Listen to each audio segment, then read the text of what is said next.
clear the energy.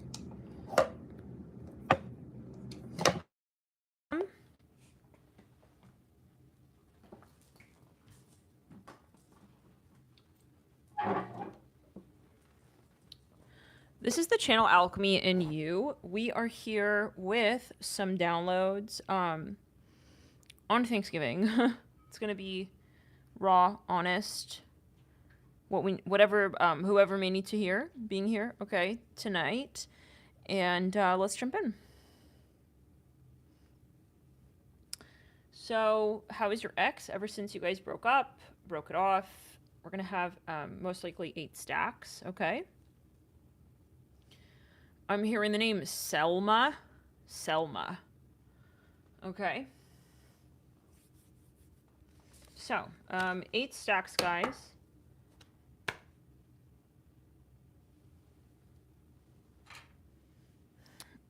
Nothing like a hat for a pick a card. All right. Hey, Alban. So, yeah, this lightning is looking very clinical. Let's just make it a little more natural vibe, right? Let me bring the candle over. All right. So,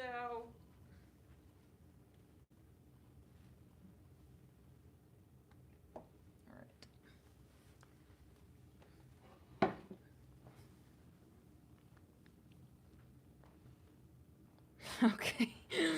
What dolls?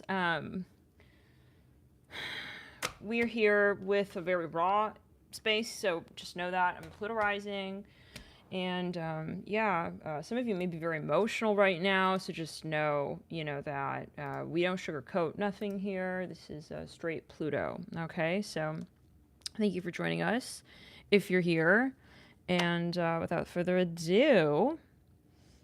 Okay, hey Mimi, hey Soul, hey Sarah, Ricardo, everyone. You guys are so lovely. Happy holidays. So, 8 stacks, not all signs. All right.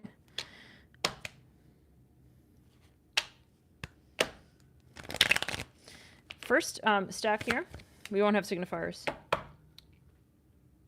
As far as, you know, whatever we may get coming in. From the get-go, very beginning. Please know as well that I am a shaman, okay? I'm doing Reiki as I move through your energetic field, okay? So I may clear the energy in my way. Some people use sage, some people don't protect the energy. Yeah, they're not about the protection, they're not about the spiritual hygiene. And so, yeah, I have my way of working with my portal. So thank you for those of you who keep an open mind.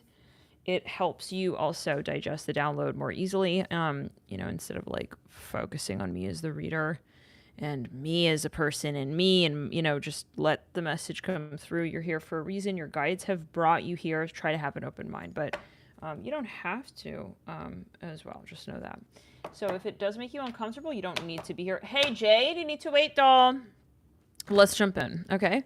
This is stack 1. What this person, I'm literally seeing like names here. Charles, Charlie, Emma, Robert, Cassie, Edward, Aaron, Christopher, Myrtle. Makes me think of Myrtle Beach. Marjorie, Thomas, Barbara. Somebody really likes pickles here. So yeah, they wear sunglasses. Maybe like their prescription. Maybe they like live in their sunglasses. So yeah, this person loves chocolate fudge or like caramel sauce.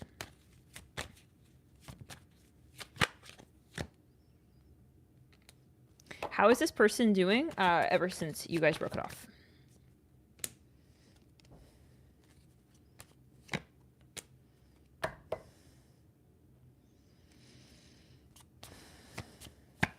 Clearing the heart chakra. You guys may share a child, okay? I'm actually seeing that this person, they've tried to manifest with you on the down low. Like they want a renewal with you. They actually want you to, this person's not okay. I think that you need to know that. I think that they're very hurt by this breakup. They're very hurt. I'm hearing blind. I'm not blind. I see this person has shed a tear, you guys. Yeah, absolutely about you.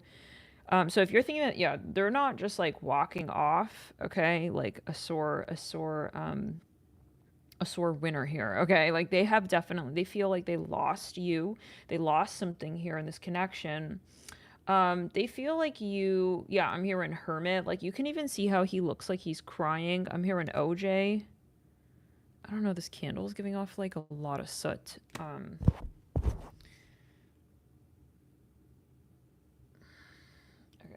let's just, I don't know. It's like a little bit, give me a second.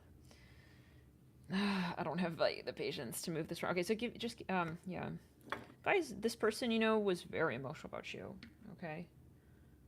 I don't think that's a good idea during Mercury retrograde. I'm just putting this wherever.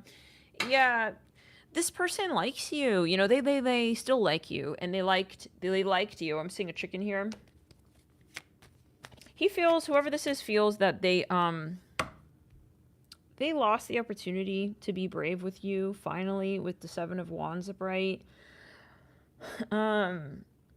They don't feel good about this. I'm hearing I acted like, yeah, I had to make a collect phone call on her, and I just didn't know where my money was at. Like maybe they even acted too cheap, or I don't know, something is going on. Yeah, I'm hearing Casillas.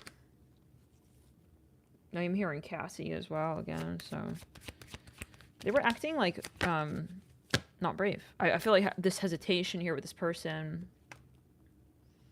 They may have like a short, straight hair, like a brown hair. Something about pickles again. Yeah, they took too long as well to let's give an example. You gave them ultimatum and they didn't see that until it was too late. Oh, ignored your phone calls. Yeah. Queen of Cups. They also they feel stupid with something. I don't know what that could be about for everybody, but they feel, I see yeah, a lamplight here. They feel like dumb. I'm hearing that was really dumb the way that I handled that with the 7 of Wands. They could maybe have gone quiet. So yeah, something about an animal. Some of you sent this person a picture and they like didn't react. You sent them a picture from your social media. Hey Andre, you sent them a picture of I'm hearing cheesecake right there. I don't know. I don't know. Maybe it's a joke thing. Okay, but the tower and it's like I don't know why I handled that way. Like that wasn't the way to handle that. This person feels that maybe you judged them for something that they didn't necessarily like disagree with you on. It's like, yeah, I don't blame I don't blame her, but they got your message like too late. It's like, whoa, wait, she said what? You know when you don't read the whole message? Yeah. They could have acted kind of like stupid. Yeah, I mean, I don't know why I waited, yeah, to basically like I'm hearing accuse her of being Barbara Walters. I don't know what that's about. This person could have maybe been drunk, you know, the last time you guys hung out. So this is how I'm seeing this energy was that when you at the last minute, okay? When you, like at the moment that you guys broke up, okay? Something about a beer, yeah. I feel you are angry with this person, and they know that. They know that you're very upset. Yeah, Queen of Swords. Like, he didn't see your breakup text or something. He saw it late, and then he was like, oh, well, yeah. So this was not good. Page of Pentacles in reverse. He thinks he's a loser. This is what I'm hearing. He's having, like, really negative self-talk. Some of you texted this person something. I'm seeing a big letter D. Like D for dick, D for deer, you know, and headlight. Like you threw him off with whatever you typed to him, but he ignored you. I think that he didn't think you were gonna ultimatum him like this. Yeah. It says music tiradas. Music. Yeah, so he thought he would have another chance with you, but your message was basically like, hey, I'm back to say that I'll never be back again, and I'm deleting my social media. Like, you basically said goodbye forever. He thought that he would come back to your text and, like, be able to hit you up again, but then maybe he even did, and he got an error, yeah. You're damn, like, she left me cold, hanging.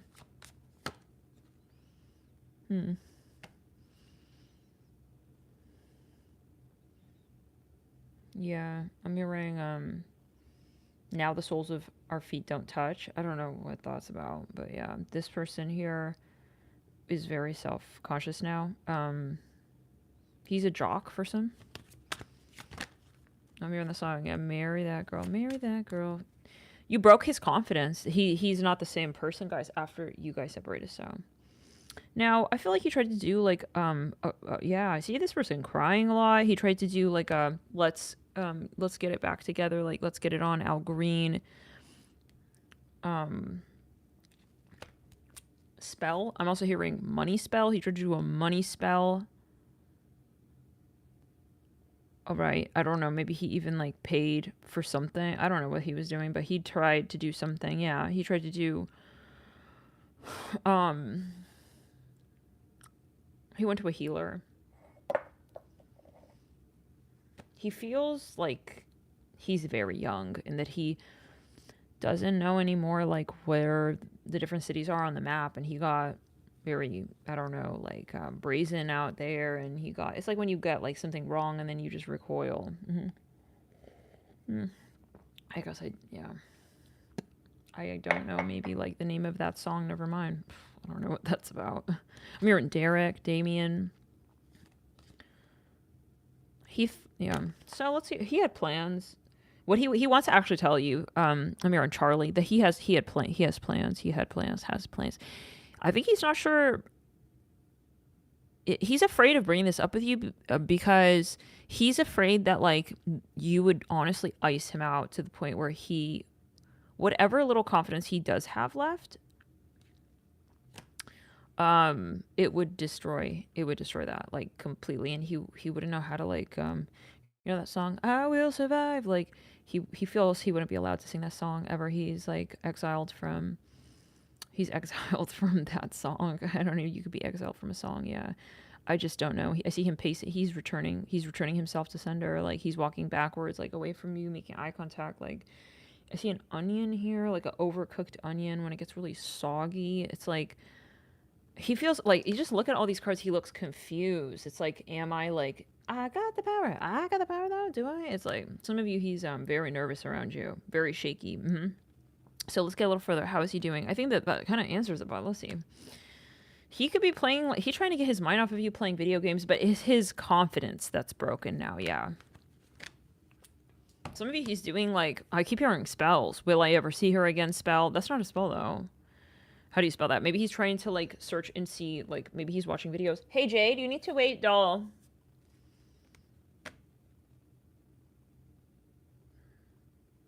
I'm hearing, am I sure I want to do this? Yeah, like, he could be doing a spell, like, I don't know how the spell works in, but yeah. Yeah, the healer told him to bring a photograph of you. I don't know, my god. He's doing some spells with this healer. Trish? I keep saying money, and I'm seeing something about healing spells, so. Ice, yeah. Do you need me? Yeah, I see him, like, he's kind of whimpering, like, do you, like, ever, like, do you want me to, like, break the ice? Something like that.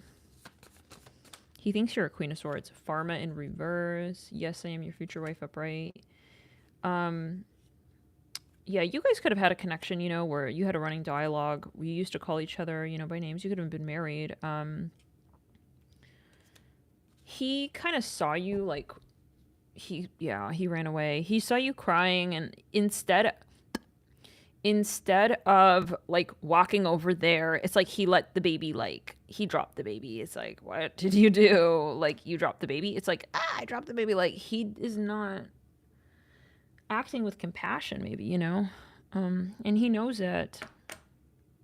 He knows. Oh, Zahi, yeah, the cancer. Was it a cancer reading where he saw your Facebook or something? Yeah. So anyways, he just ran away when he made a mistake with something, you know. I think that he's reading your energy, though, and your energy coming off really harsh core Queen of Swords, so.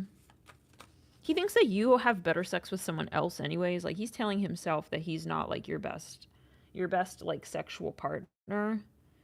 And believe it or not, that is on his mind, and that is impacting him. Like, he's starting to now see everything negative. Like, and I probably wasn't even, like, her type. Something like that. I guess she just faked her like moans, you know, something like that. He's very cynical. He thinks that you're a debutante as well, and that you don't. He thinks you don't need him, and that you don't like him, and that I'm a jester. It's like, yeah, I guess he's a jester. He has dreams of you talking shit like straight to his face. He feels that those dreams are real, and that he takes them basically as like answers. So he has a dream of you very angry, and he's not wanting to like. He thinks that more or less he knows how you feel about. He feels you guys talk and you communicate, and it's like, okay, I'm not gonna talk to her, you know, type of thing. So let's get a little further here. He has dreams of you being angry. You're angry in those dreams. So he's maybe also parent. He could be parent. It's reading off his subconscious, his psyche. I see a puzzle here. Yeah, it's like he's not confident. What am I gonna do? Like tell her I love you. It's like no. Ten of Cups. Like he misses you, the good times. He wishes you guys could just strike this accord again and talk again, but too bad. Like I flipped her off. Yeah, he flipped you off. Maybe. Wow. Some of you, he did something not cool. Or the equivalent. You know, he like ignored you, and then I'm seeing caramel custard pot pie. Interesting. He yeah, she was being really rude even to you. And it was like basically like it was the middle finger in some shape or form or another. And you were like, okay, hey Jade, stop it. And he thinks that you know that he did that, by the way. So if you don't know about that, he thinks you full well know that he cussed you out. Maybe some of you're very psychic, and he's like, oh shit, she knows. Like, I did like a fuck off spell even. Oh, maybe so first he's doing, so he loves these spells, apparently. He's using them, you know, like he lights matches. He could be doing candle magic, whatever. He was talking shit to you one time. That's a very particular message. So anyways, yeah, I'm looking at these photographs as well. I mean, maybe he destroyed, whatever. Let's not get too far with it. But with the two is sort of, yeah, with that. He was upset at you, and he wanted to like ice you out and like make you feel bad and make you feel guilty. And so I don't know if he was literally talking like smack, or if he did like really like he wanted. I'm hearing incantations. He wanted to like break up or something, or he wished, I don't know, bye. Like, okay, so then he maybe even manifested this breakup. Like he said under his, I just wish I never talked to you again. And then so basically, yeah, like he manifested your behavior to push him away like that. And then now he thinks that he manifested that, but you don't see that. I'm seeing a surfer here. So he's very insecure, like because of, it's funny, you don't see it. Like you don't see his perspective. He sees what he did.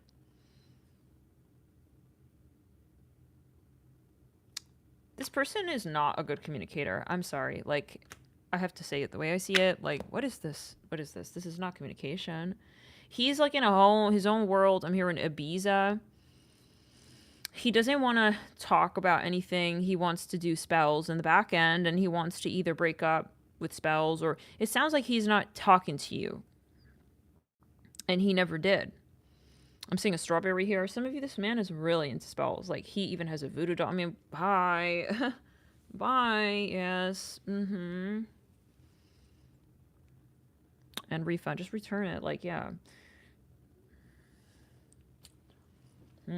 Now, anyways, he has like a dark psyche. I feel that he has trouble appreciating. He has trouble with gratitude. He has trouble opening his heart, loving. Okay. Yeah. He has trouble being vulnerable, and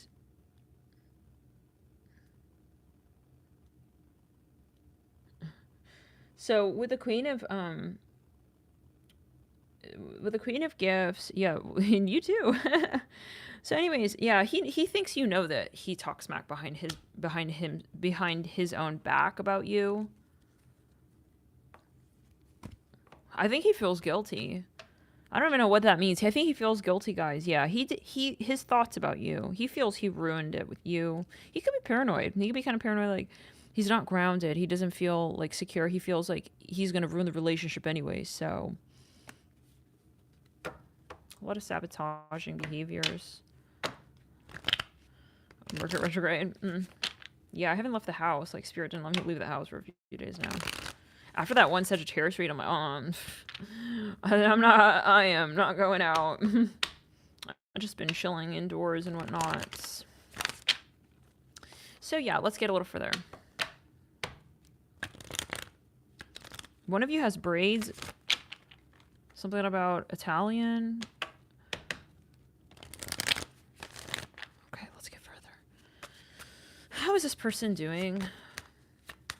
He wishes he was doing well. He wants to be the emperor, but I don't know, see this 10 of Wands. I see spell work here. He did this, like, to himself. He could have done this. It rebounded back to him. Damn it. Like, I caught feels, and I caught, like, he maybe manifested, maybe cursed you under his breath. I hope she, like, gets this or that. It's like, he got that. Okay.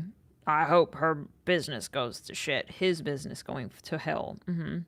Everything that he said to you, like, under his breath or whatever that was, okay? It all happened now to him with the 10 of Wands. And he maybe now is, like, trying to do, like, healing spell work now with that 10 of Wands. This sounds like someone who is not opening up.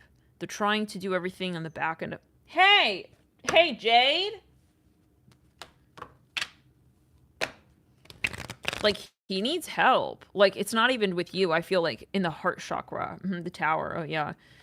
So he's a total mess. I think that he's about to have possibly even a crisis, a financial crisis.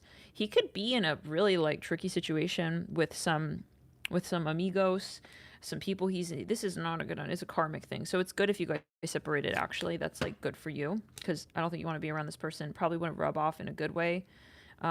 Even just being around this person, hearing what they're going through is like, holy shit, they're in the matrix. We have the 6. Yeah, they did something sideways in financials with their finances. They maybe stole something. They could be owing, like, a lot. Maybe they got tax fraud. Oh, I'm hearing it like that.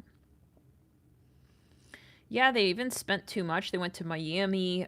He wanted to also, like, flex and, like, make you feel some kind of way, and that totally backfired. Like, now that whole trip just fucking fired on him. This is reminding me of that Aquarius. Remember, he was sitting in the mansion. Yeah, King of Swords. He kind of wanted to. So yeah, this is someone who learned. He learned a lot through this, you guys. Like, the way I'm seeing a cat. Yeah, he thought he was kind of, like, smart, and Spirit showed you the way out of this connection, and showed him the way to his, like, proper timeline. It's like, yeah, so this is actually more like what you experience when you're not in her graces, okay? Because she didn't do anything wrong to you. I'm hearing like that. Okay, some of you even wanted to start a business with him and help him in his life, and he's just, like, closed-minded and very childish and not accountable whatsoever, with the King of Swords there, with the Ace of Swords and the Six of Swords, like, not appreciating anything, really, you know? Okay, so let's get further here with the King of Cups. He also fell in love.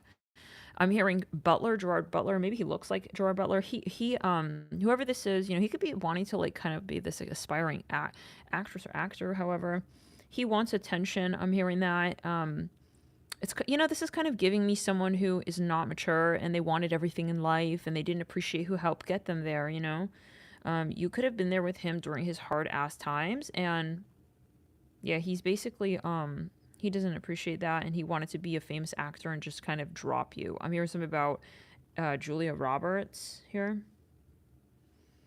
He thought all he needed was kind of just to be independent and, like, be successful, and just, yeah, he's not about commitment. So anyhow, now I see that he did fall in love with you. He wanted to kind of act like he didn't have emotion for you. Now he's in love with you. He realizes that. He's clinging on to those memories. You're the best he had, okay? Some of you, he's trying to even, like, do thought prayer magic. Some of you, he's worried. He's hoping that you're also a distraught mess with the 9 of Cups. Like, he hopes that maybe he can, like, come through. It's like, but every time he thinks about it, he's like, oh, hell no, I am not approaching her. She is way too, like, blown up, and I've blown down. If anything, it's like, what is the interval of exchange? Nothing. I have nothing to give to this person anymore. So he's, like, getting more and more irrelevant. He's more obsolete in this in this dynamic, and he doesn't know, like, he's less confident over time. So basically he's withering away in the romantic department, especially. He's not in the mood to, like, make a move on you, or, you know, he's going through karma now. So it sounds like you were his lesson. You were a catalyst for this person. 3 of Cups in reverse, yeah. Also, he didn't appreciate you physically. I think that maybe, this person, was acting very chauvinistic with you even, okay? He was making fun of your body. I'm hearing that. Okay, so who is this guy? Like, yeah, he needs to go back to Andrew Tate. Yeah, he needs to live in the village with Andrew Tate. He wants to live in the Andrew Tate universe, okay? So he's not at all ready for a woman. I'm hearing it like that, like, especially like you, okay? Like, some of you, he's trying to elevate, like, at the last minute, okay? Yes, I am your future husband. He's trying to do these thought projections. Like, he maybe wanted to be the single broski bachelor, whatever, forever. And it's like, he's realizing that's so stupid. I don't know what I'm thinking. Okay. Yeah, this is no. But see, now it's not romantic. Like, he's trying to come back, okay? He's trying to come back now, but it's like he's behind now, and he has a lot of things to explain. Like, yeah, like, for someone who was already insecure, you know, now he has to explain how he was, like, I mean, what is he gonna say? Hey, I was a bro, and like now I'm having a lot of karma because I'm a bro. You know, it's not something that is on his mind right now to come back to you. I feel some of you maybe just need to hear that.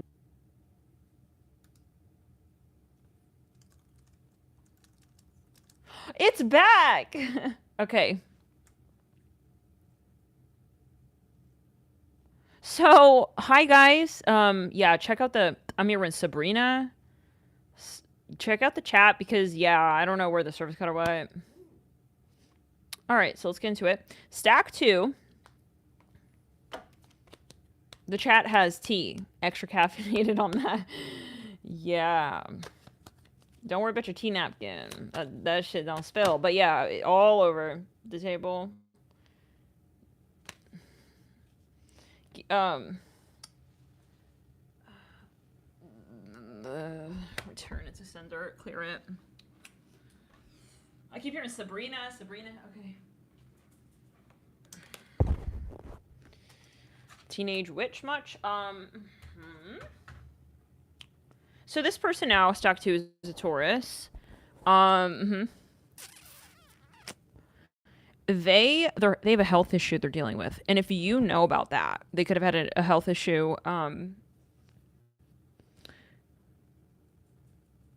They are, like, doing worse with that, okay? And we're not wishing this upon anybody, but I'm just like, this is the news, and I don't change the news. So yeah, this is the news. He's not doing well, guys, like, with this health issue. So some of you, like, his car, like, caught on fire. This is really specific. Stock 2 is another one of those karmic energies. But let's see here further. Yeah, this person could have gone into some kind of, like, accident here ever since, like, they slowed down, you know. The pace of life has really slowed down. I'm seeing they also have something. I see candy, lollipops here. They could maybe be on, like, they do rave drugs. So God forbid that they were, like, drunk driving or, like, rave driving. Like, they were doing some kind of drug. They were intoxicated. Yeah, I'm hearing cannabis. They may be smoking a lot. So if you knew that they already had something, it's worse now. Like, if they smoke 1 pack, now it's 2 packs a day. Some of you, it's like a gum addiction. They're always chewing, like, bubble gum. I don't know what that's about now. Let's get, yeah. Some of you, I'm hearing, I'm sorry. This person could be kind of sarcastic. Maybe you tried to help them with their addictions, but they were being, like, kind of standoffish to you, and they made fun of you even. And so, but yeah, now, like, they're this worse off with whatever this is. Some of you, this is like a real bad addiction. I'm seeing they have, like, white powder under their fingertips, fingernails.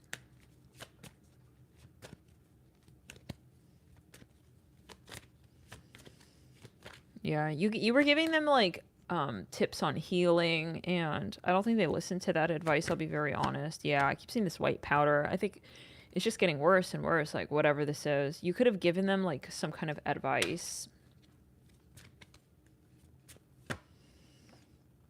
They feel that they are gonna. Yeah, this is a sensitive message.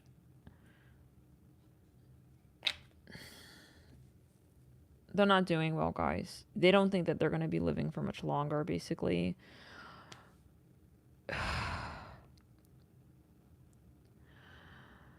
This person is kind of like giving up, like, on their life, basically, guys. Like, if they have an addiction, like, they don't care. Maybe to them they don't see it as giving up, but like you saw their life, and I feel like you tried to help them, and they're just like, they're not trying to change their life. That's very sad. Yeah. So I'm seeing something about bourbon. Isn't that a whiskey or something? They're basically drinking their life away. Why? So unfortunate. Smoking, drinking, all kinds of these proclivities and such. So he's driving reckless and fat. I mean, he's not careful with himself. He may even have children. He needs to be careful. Yeah. This person is like a hazard on the streets. God forbid. So I don't see that he's changed. I think it's gotten worse, whatever that is, that situation. I'm seeing a lamb. Maybe you like when you left him, you're like, I hope you like improve your life, and you thought that he would ascend, but he's just getting worse. Next reading. He's feeling like just moving on. Bye. Stack 3. Ooh, this person, think about you. They're really, really, they love you. They have a lot of intense feelings for you. They, for some of you, are wanting to manifest a new beginning with you, this person. They feel you are the queen, their person. They feel that you are like twins. They feel like you have a very strong connection. Let's get a little further here. You could have known this person when you were like young. Look at that picture. It could have a message. But yeah, you and this person, you had a nice moment. You knew each, yeah, what's with this again? Like this child in the living room by the fireplace. There was something that you guys did not pursue together. You could have even like, I'm seeing like duet, like you could have been singers. This person is planning on coming back to you. Yeah, the 8 of Pentacles. I'm hearing mommy, M-A-M-I. Yeah, they're planning to come around. Some of you, they want to propose to you. So I don't know how that would work if they're your ex. Like, how do you go from being an ex to like proposal? But yeah, they're gonna do it. They're gonna propose to you. This person is a sailor. They really like to sail. I'm hearing Jove. They could be quite religious, or they were. They realized that you were right about something. See, the contrary of the last deck, like this person actually had epiphany. I'm hearing shark. They elevated. They wanted to turn their life around. This person, you helped them steer away from karmic waters. They didn't get sucked into something because of you. I'm hearing that actually. And they know that. They know that you saved them from something out here. That could have really fucked with their whole life. You know, you came in and you were very positive, a bright light, a lighthouse really for them. The magician and the Hierophant. So this person has plans for the long term with you. I'm seeing something about Nicole Kidman and okay. They are coming back. Okay, so this person like is there's no way that they won't return is what I'm hearing from the guides. And they're just working on how they're going to do this, okay, with the 6 of Wands and the 8 of Pentacles and the child, which is the Fool, and the 9 of Pentacles. Yeah, they want to come back, guys. 3 of Cups. They want a new beginning. They want to live. I'm hearing, I will buy you that. They want to live with you as a couple would. They want to be committed, okay? And they want a marriage with you. So this is what I'm seeing. It's all about you. Like their life is about preparing for union with you. And I feel they are spiritually aware with the High Priestess in reverse. They are aware of what work needs to be done so that they can be with you in the way that you guys could be on a higher plane together. So yeah, they're definitely working on clearing and preparing to be a higher version of themselves. And I feel it's healthy. You know, it's not like it's all about you in a desperate sense. It's like they're just not neglecting their shadow work, basically. They also want children, by the way. I feel like for some of you here, I'm seeing an arcade. Moving on. No, this person not giving up. This person here in stack 3 is definitely not giving up. Nope. That was the last stack. Oh yeah, so this is stack 3. So stack 2 was the one who was giving up in general. It wasn't about you. It's about life, like in terms of that energy. But this stack 3, this person is the star. The star is where, yeah, this person is like, you are their North Star. Yeah. All right. So stack 4. Let's get into it here. This person has a very rebellious bone in their body. I'm going to tell you now, like, you probably know it. But yeah, they're very troubling. Okay. Like, this person is a whole karmic out here. This person is a mess of a human to deal with. I'm sorry, I have to say it the way I say it. Like, this person is a human. I'm gonna say it like that. Maybe it's better to just say it like that. There is a whole human out here. Sometimes you wonder if he's the devil. Sometimes you wonder if this person is literally a fucking demon, like walking on a dick. Okay, not even 2 legs, but just their dick. Like, they just be hobbling around on their, all they need is their dick. And some of this person here, you know, this is not good. This is ego. I see this person is thinking about you still. I feel like they wouldn't mind hooking up with you still after all these years. But I don't see them really spiritually fit and spiritually capable of manifesting a 2-way relationship with you, where I'm talking energy wise, right? Like, where you're not going to feel drained after you interact with this human. I would say and his entity attachments, because he's got a lot of them. This person here, I'm seeing someone grilling something on a grill. Like, I can hear it. Yeah. This person here, he's also got like a car addiction. He could be a gambler. He's very risky. He likes the thrill. He could be, you know, a porn addict. He could be a gambleaholic, whatever they call it, gambler.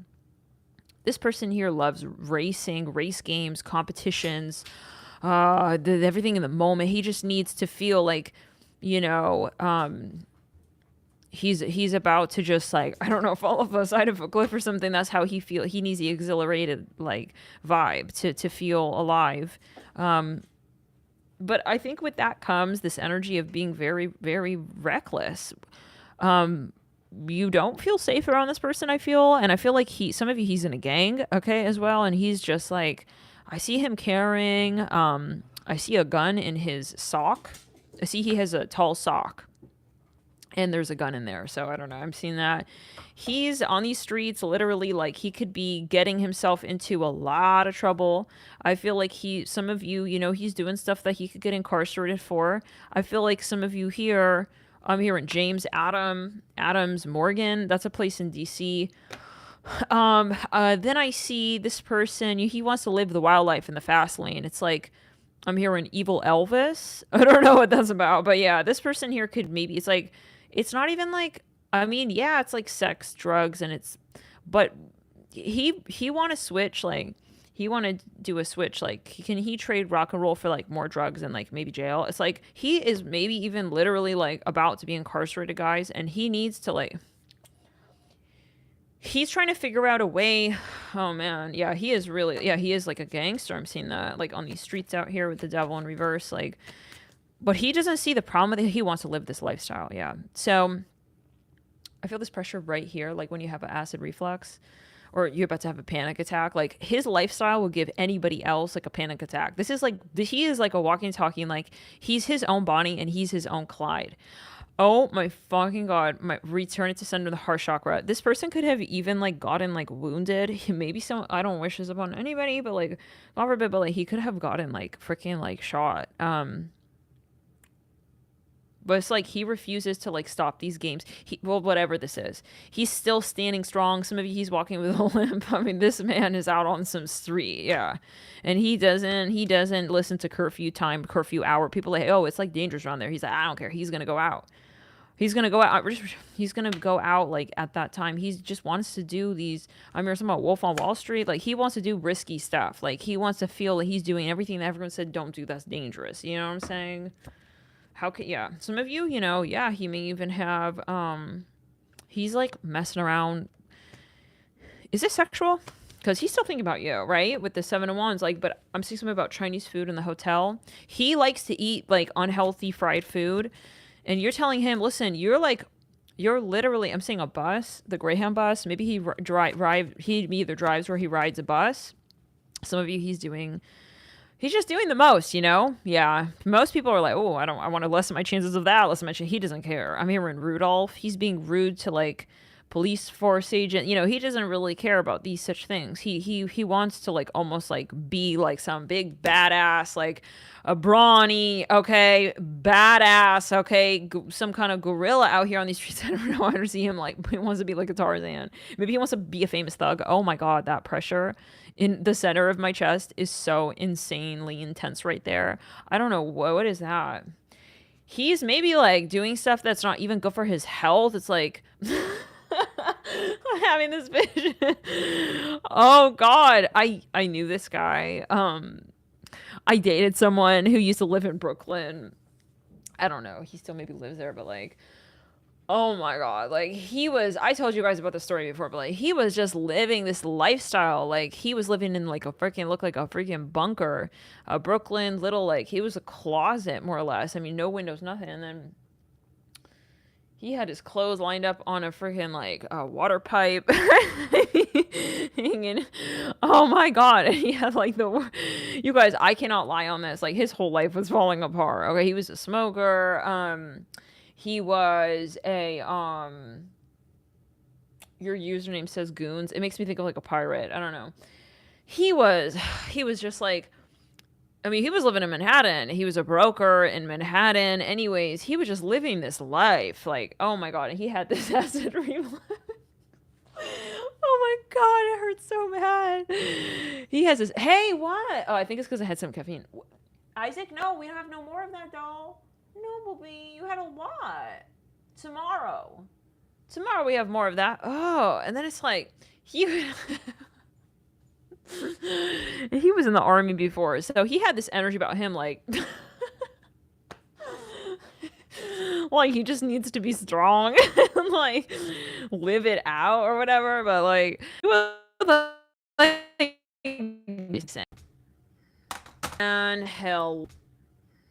and hello.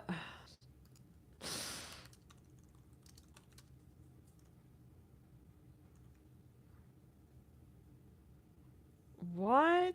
Oh my God, fuck. Like, where did we lose it? I'm hearing, we used to have it all. What's with this service?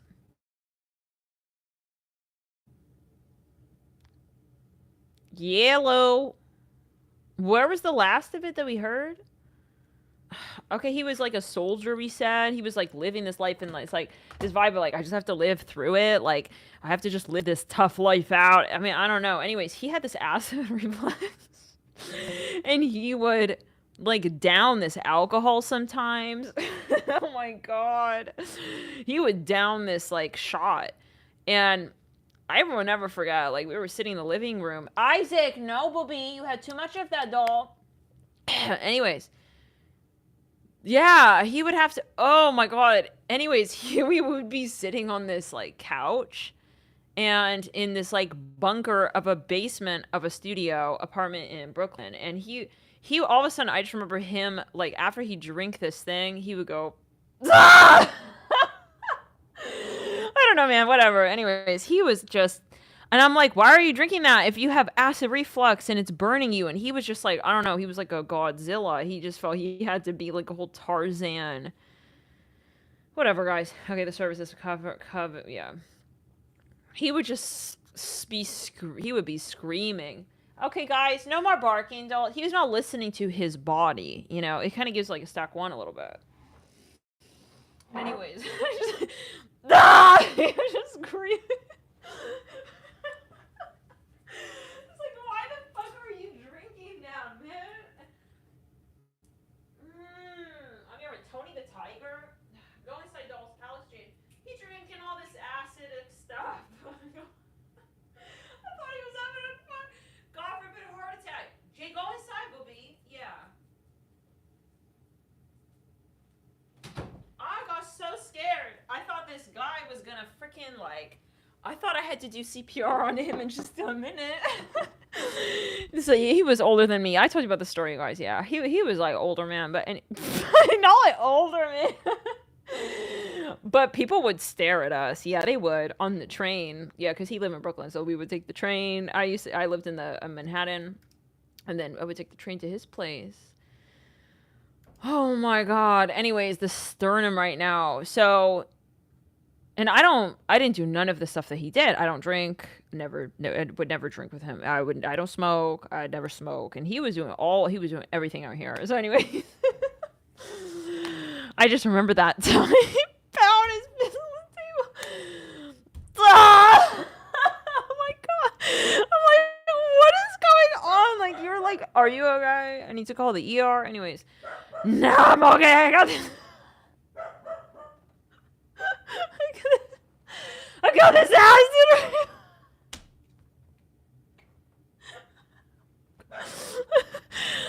Damn it! Oh my god. Just clear it. Just return it under it.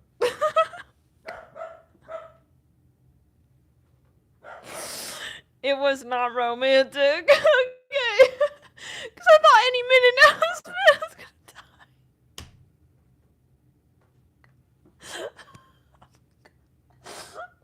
Oh my god! And the age already was not in our favor. I got so scared. In the middle of the night, he would wake up. Oh no! I'm seeing a hoverboard with the lights underneath the skateboard. I don't know. Anyways, it's like, are you okay? Maybe you should go to the doctor. No, I'll be fine. Anyways, oh my god. Yeah, so this is coming to mind. It's okay, dolls. Yeah, anyway, so like every night he would be in the bathroom and I'm like, are you okay? I got so worried. Oh god. I got this acid. Oh man. So yeah. Return it. Okay. So yeah.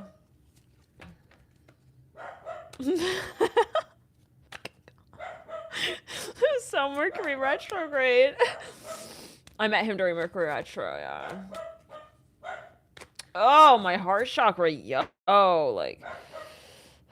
So anyhow. Yeah. Oh, just return it in the sacral, yo, guys. Oh, Lord. Isaac, it's okay. Isaac getting worried. What's going on? Oh my goodness. So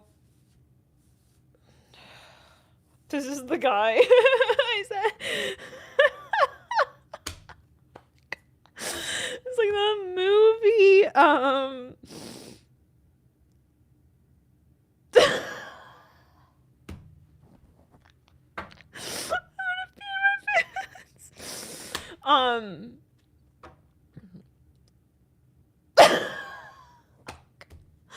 Anyways, oh,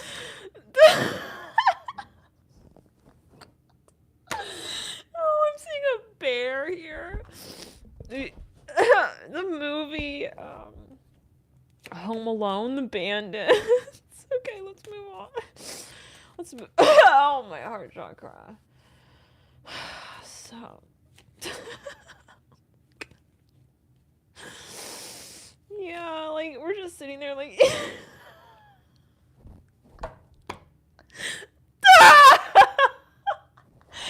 just screaming, like.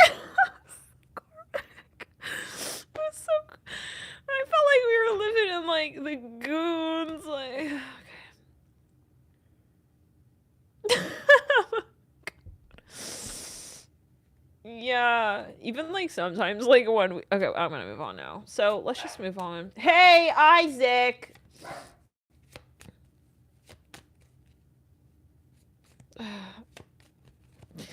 So that was some, yeah, okay. Let's move on. So now what? Yeah, so this is your ex.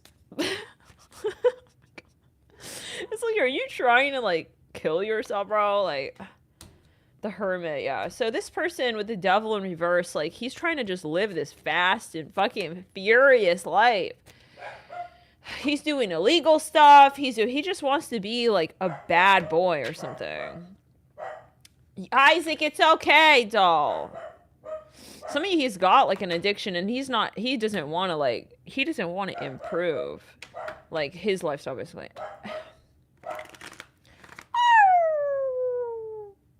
Oh, the harsh chakra. It's like, yeah, this man's anthem is, what doesn't kill you, yeah, what doesn't kill you makes you stronger. Like, every day he's surprised he's still alive, kind of, I don't know. I see him hobbling, like...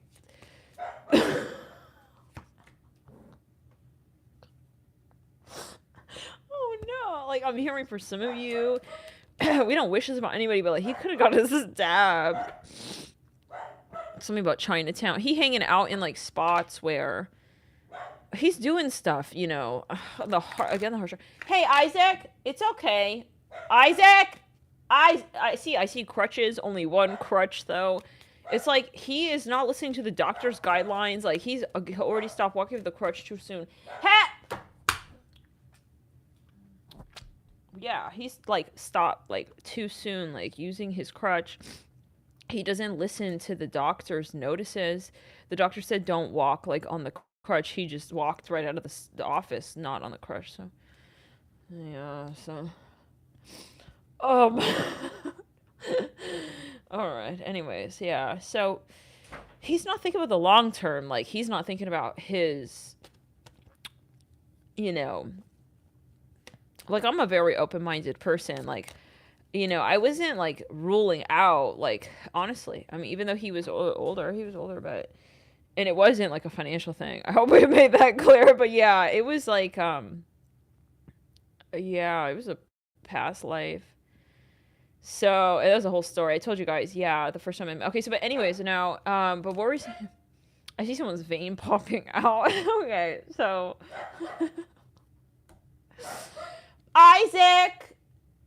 Isaac is worried now. What the hell was that? Yeah, so.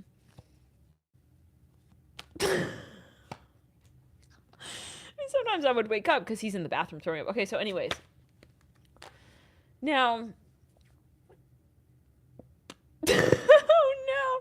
Now I started to think, but his semen literally, like, that's not healthy. Like, he's doing too much. Yeah, like not conserving your energy, you know. Purposely walking through snow, like I don't know, like he wants to live that hard. Yeah, I'm hearing broker life. And then just return. I see someone here beating like a bracelet.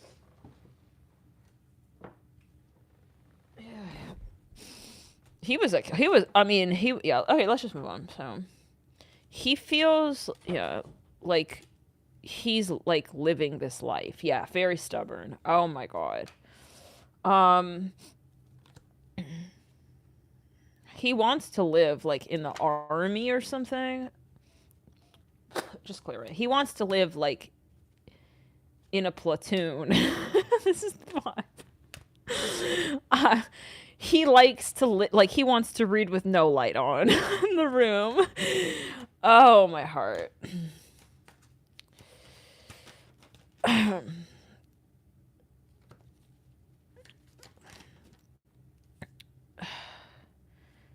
Like if he has a cold, he doesn't care. He's gonna rough it out. He's gonna walk outside. They said there's like a man at large. He's gonna, you know, it's a combination of factors. It's all co-factors, you know, adding up.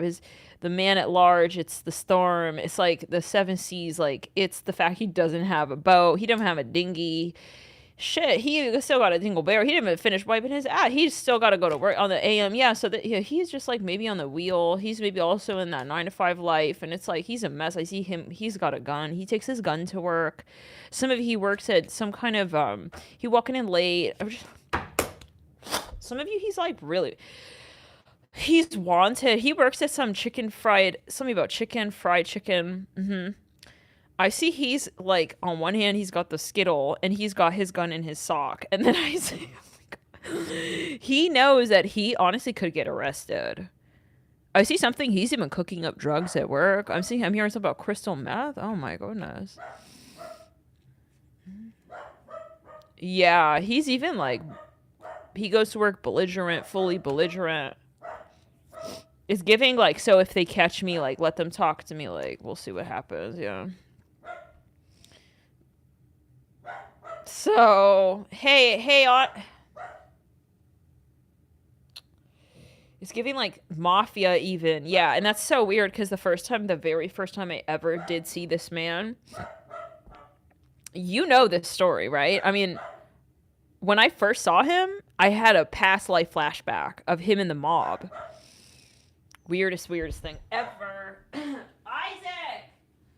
Oh, my heart chakra, bro. Oh. Yo, oh my God.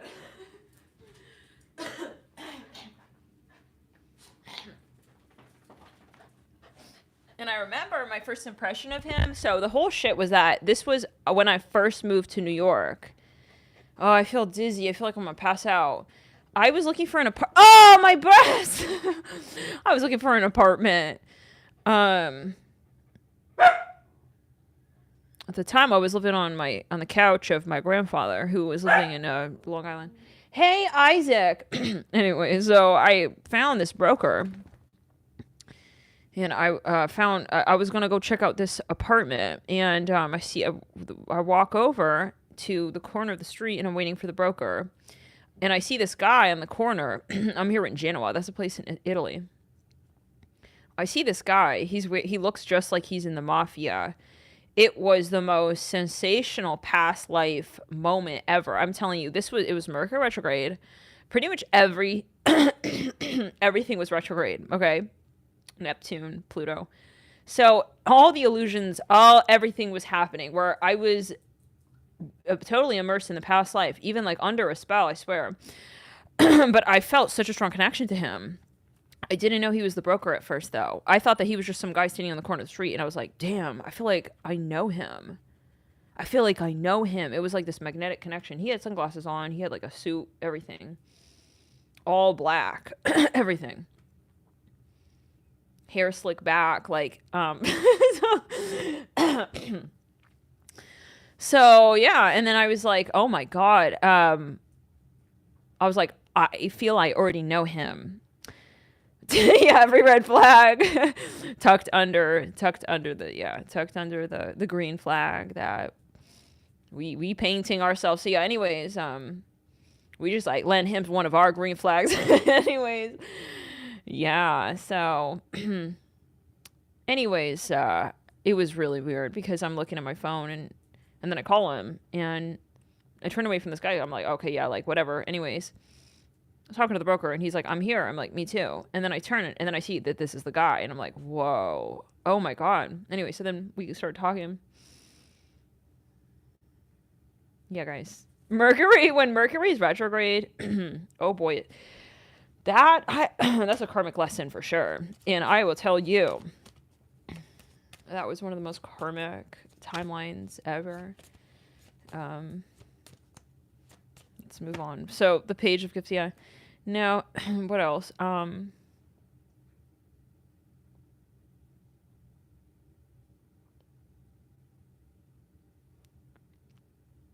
Yeah.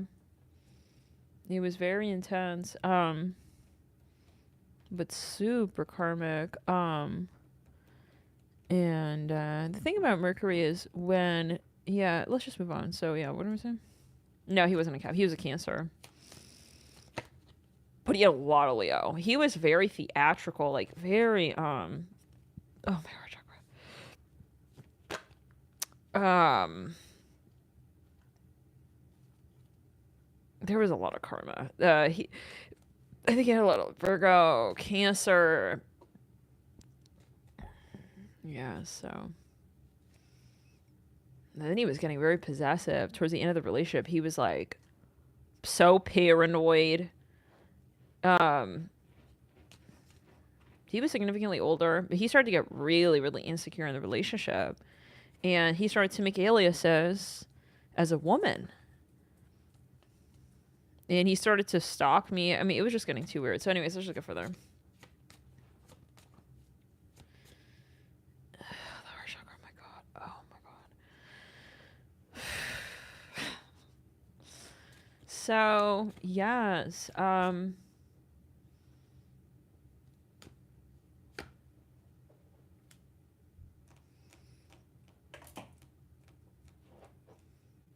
Yeah, but it was like, how, it was a thing of like, how can you survive through the bare minimum? Like, that, it was survival. I mean, that was yeah. He was very stubborn too.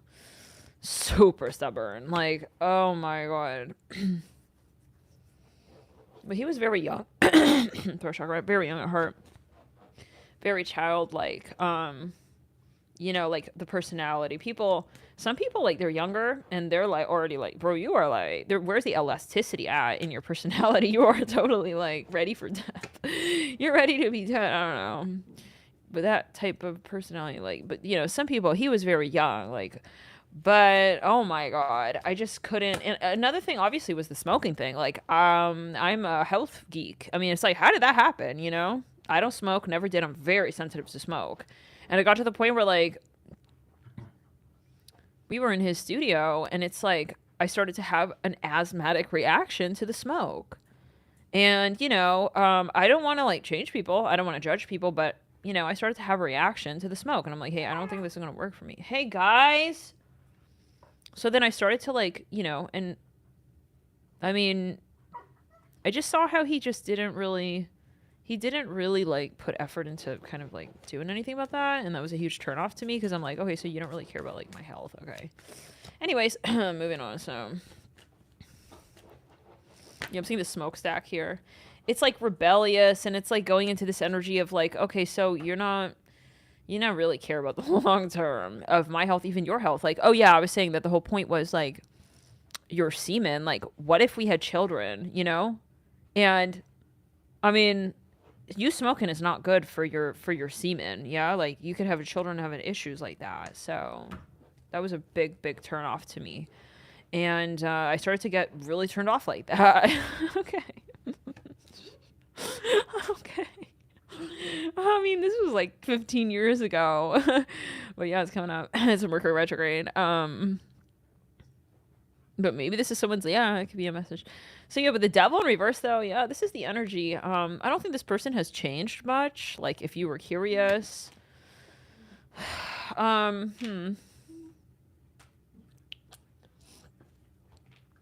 think if anything, yeah, I start to realize we're just like not compatible, you know? Like I need someone who's into health and like into changing and willing to, you know,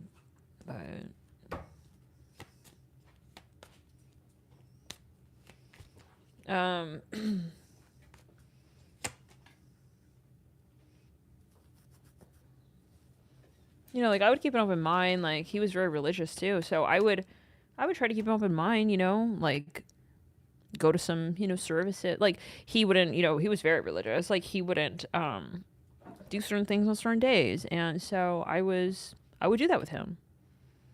And it's like, okay, so like starts to realize where it's not balanced. You know, you're not making sacrifices, but I'm making a lot of sacrifices like as well, and I start to realize it's a sacrifice and we're not compatible. So basically, anyways, but I don't want to change anybody.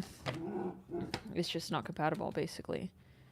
That is. So yeah. Now I'm saying something about coffee. Oh my god! And he confessed it to me. He admitted that he had the computer. They just unplugged the computer. I was looking at the chat there, and And the microphone just got unplugged.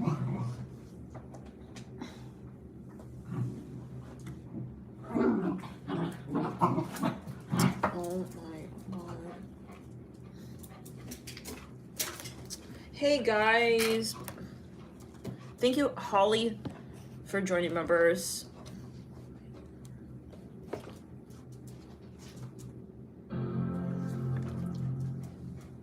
Careful, come here.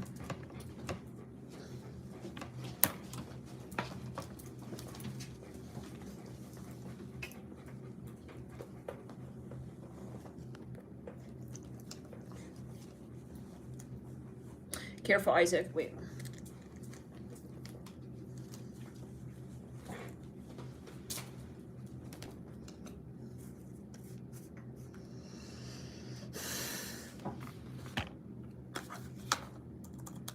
Can you guys hear me?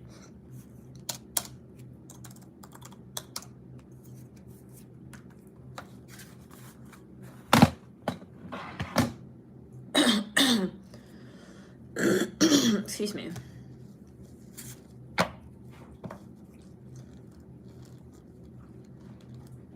Can you guys see? Hello. So yeah,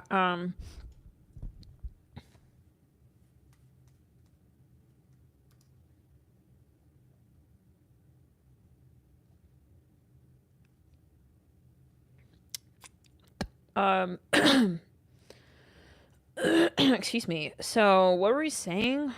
Basically, yeah, I want to get the chat back up. We're 1 minute away from 11. So yeah, I was like really shocked because he admitted it to me himself. Yeah, I was like really shocked because he admitted it to me. He admitted that he had a profile of a woman and that he was stalking me on Instagram. I didn't understand why he did that. I mean, it was really weird. He was like commenting as a woman. He was really jealous of me having an Instagram. Whatever. Anyways.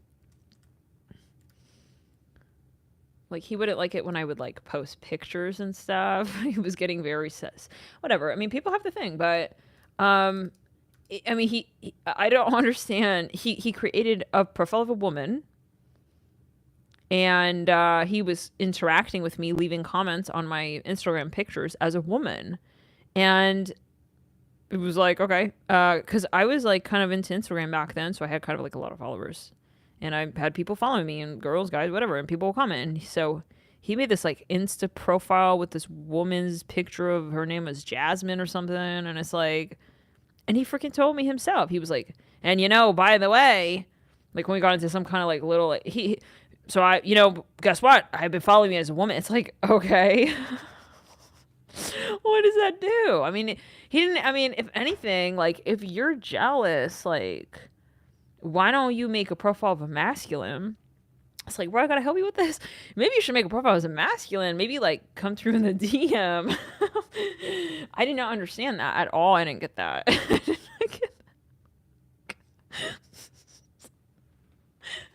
don't understand why. What?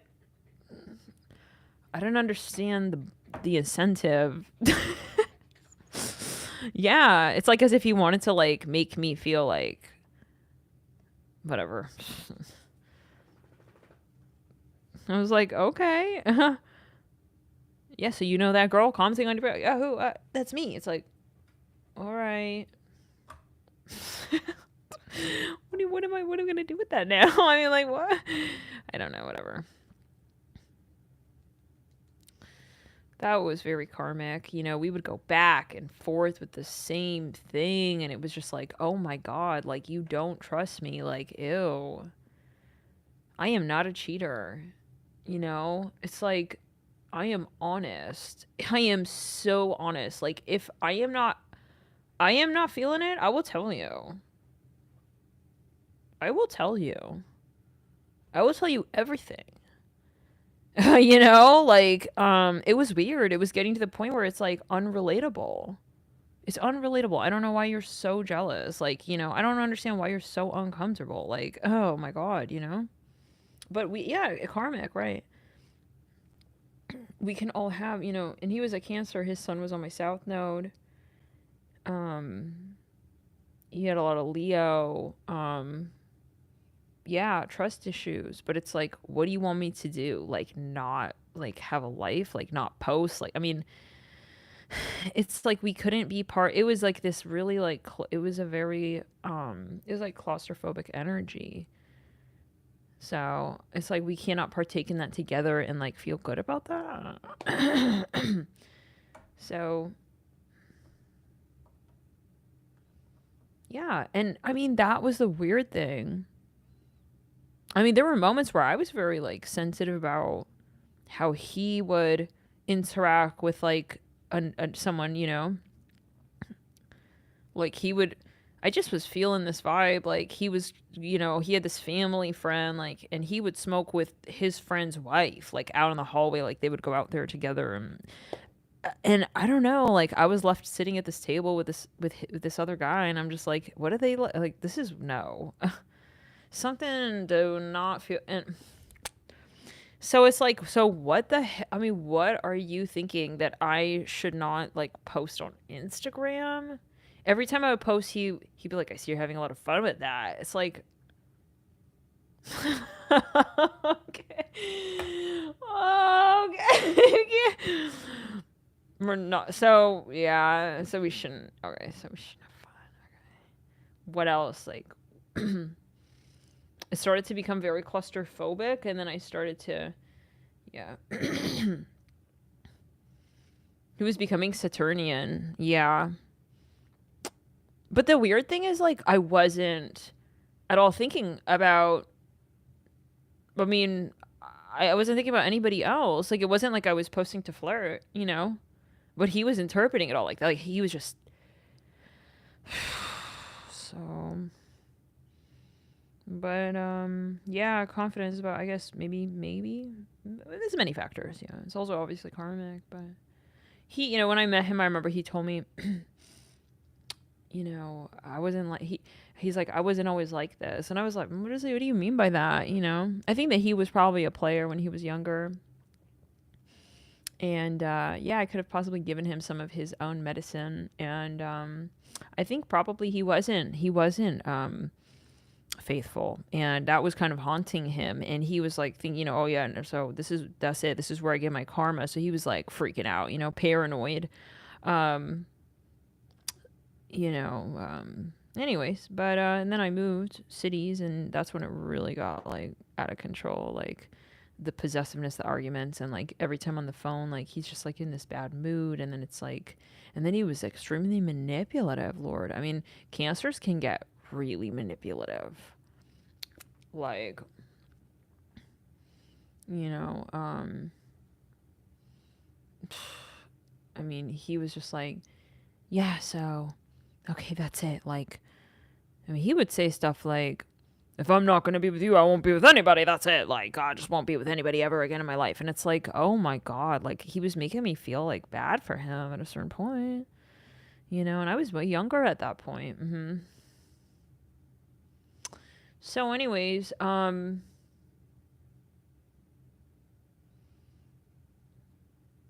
then, yeah,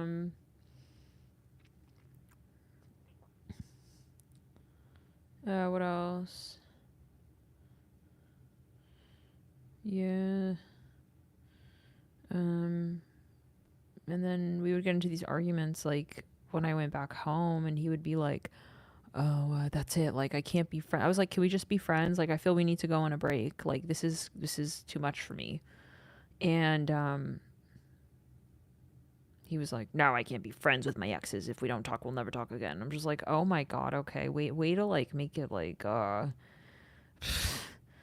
yeah, cancers are, but there wasn't enough vulnerability, and he wasn't emotionally mature. He was older man. I mean, not an older man, guy. But Lord. Anyways, the point is that like, he wasn't. I mean, after all of that, he wasn't even emotionally mature, and he wasn't willing to like admit that he had things to work on, So Love and light. So yeah, guys, that could be a message maybe for someone. I usually don't talk about my personal life or whatever there, but yeah. I'm here, so let it be, let it be. Oh, a triple Cancer. Wow. I have South Node Cancer. You know, both my parents. I have a lot of Cancer energy in my family. Even in my own chart, I have a lot of Cancer. Yeah, my South Node and my Chiron. And I have my Sun in the House of Cancer / Leo. Mercury in the House of Cancer. In Pisces, yeah, in Western. So basically, and I have my moon in the first house, the angular first house.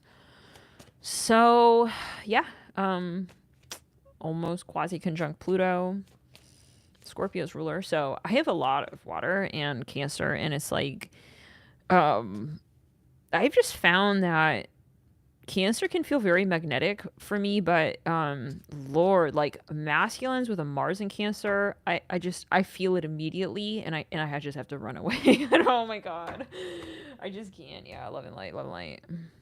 I something about the Mars. I mean, and that brings Mars to the South Node. I don't think anyone should be dating someone with a Mars on their South Node. Just saying, very honestly. So no one should be dating someone. That's just like hell. And what's really weird is I dated someone who then had I brought my Mars to his South Node. Yeah. And that was horrible. Like that shit was the worst because it kind of I saw like the flip of my dynamic with the Cancer. That was the worst. Yeah. So I would stay away from any personal planets on a South Node. That's just asking for karma and drama and God, like trauma. We said yeah. Like repeat, like something repetitive that it's almost like you feel you can't get out of it. It's like a hole in the ocean. It's like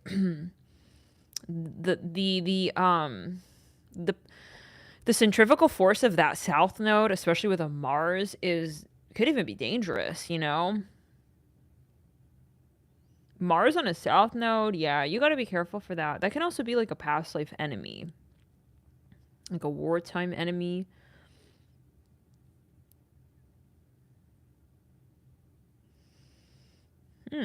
BD says, I met this Virgo with their sun in my North Node.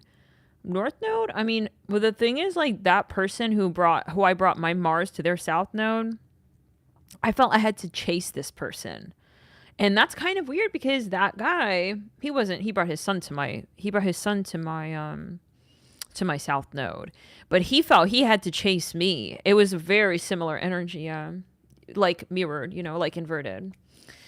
But the one who I brought my Mars to his South Node, his son sat on my North Node. So you can imagine how traumatic that was. It's like I felt like it was a repelling force and then it was like a magnet. So it was like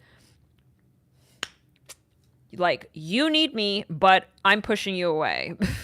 It was horrible. So there's many factors, you know, you have to look at the whole chart, but typically the North Node will also speak to a future, a longevity of sorts, you know, in your synastry. If you have, to BD's question, like if you have a planet on someone's North Node, then you're probably going to click immediately and you're probably going to have some kind of longevity to that connection. I mean, so many factors, you know, but still, I thought that said squirting. Oh my God. Mars squaring my Pluto too. Yeah. So, I mean, South Node, karma, you know, the way it plays out, I don't know. I've just found that I stay away from the South Node there. It's just too much. If it's a personal planet, especially. If it's Chiron, if it's, because Mars, I don't know. It's just a lot, yeah. But anyways, maybe we'll do, like, more synastry. It's kind of fun. On members, we'll do that. But yeah, definitely look into synastry.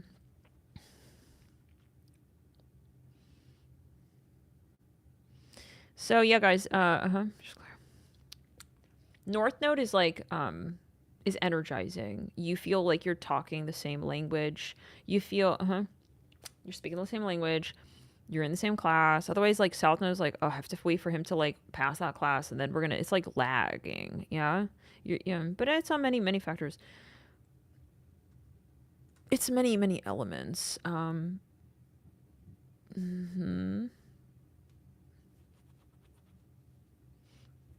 Mars can also bring like love hate. You don't want Mars in a like going down a drain with the South Node. That's energy you want to have like in a good place that's embraced. And Mars in a South Node tends to be like avoiding someone, where you end up needing to avoid that person. It's not exciting anymore. It's a turn off because your South Node is what you have kind of eclipsed. You've learned that lesson. You've eclipsed that transit. Like that's something you just passed. It's like now he's coming with that energy. It's like you're off.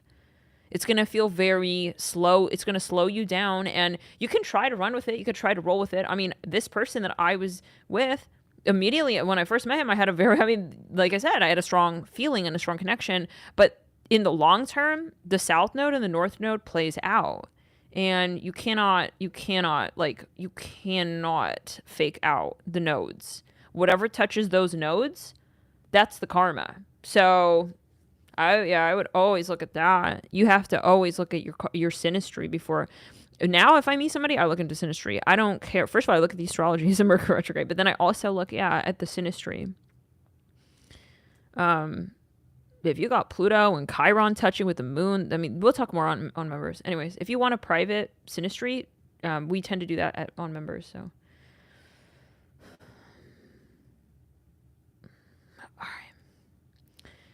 right. So stack 5 actually. What's going on?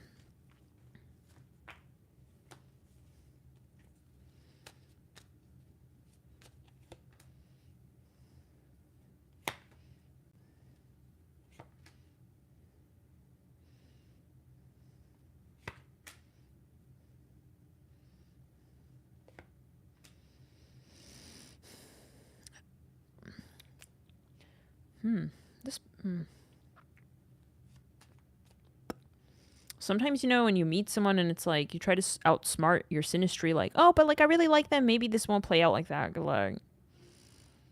Oh, good luck, And I feel like good points in the synastry chart cannot cancel out. It's karma. That's like saying, oh, I don't want there to be that karma. So it's like, but it exists, We cannot change it. The karma is that we almost had it all. We almost had it all. Yeah. Anyways. Just rebuke it. Clear it. So this person, guys, stack 5. Yeah, but always look at your synastry. This person here, for those of you not aware of a synastry chart, that's your chart, your birth chart with the other person's birth chart, like smashed and smushed together. And then it shows you like your energies together, kind of like a chemistry reaction. It's kind of like baking. It's like, yeah. Too much salt is too much salt. It doesn't matter. You can have also sugar, but you still have too much salt in there. It's something like that. Yeah. Anyways. And if you don't feel it while you're eating it, you're going to feel it when you digest it, when it goes down over time.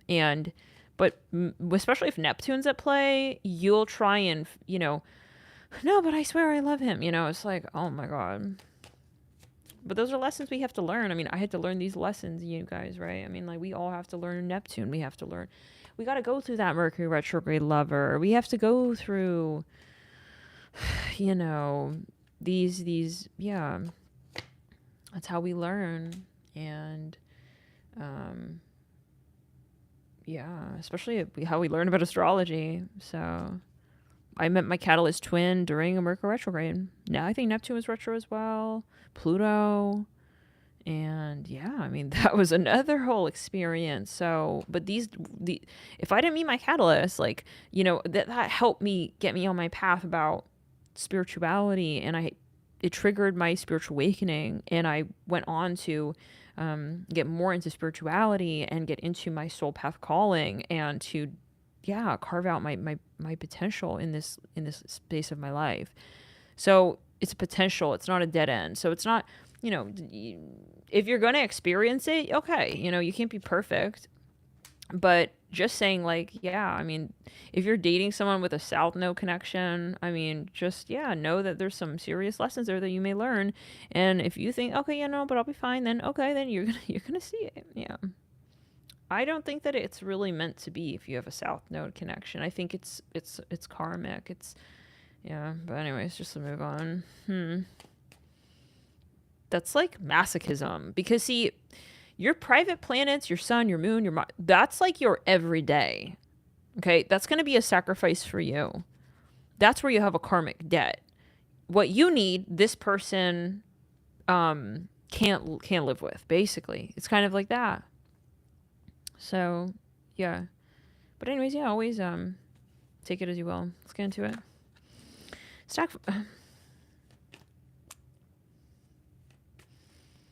Interpret it in your way, and we learn from every relationship, from every experience. This person's hiding from you. I think that they could be sexually curious. This person that you they're very private. I feel this person doesn't want to talk, and I'm gonna be very honest. I feel they don't want to talk to you. Okay, I feel you need to give stack 5. This person wants space. Period. Next read.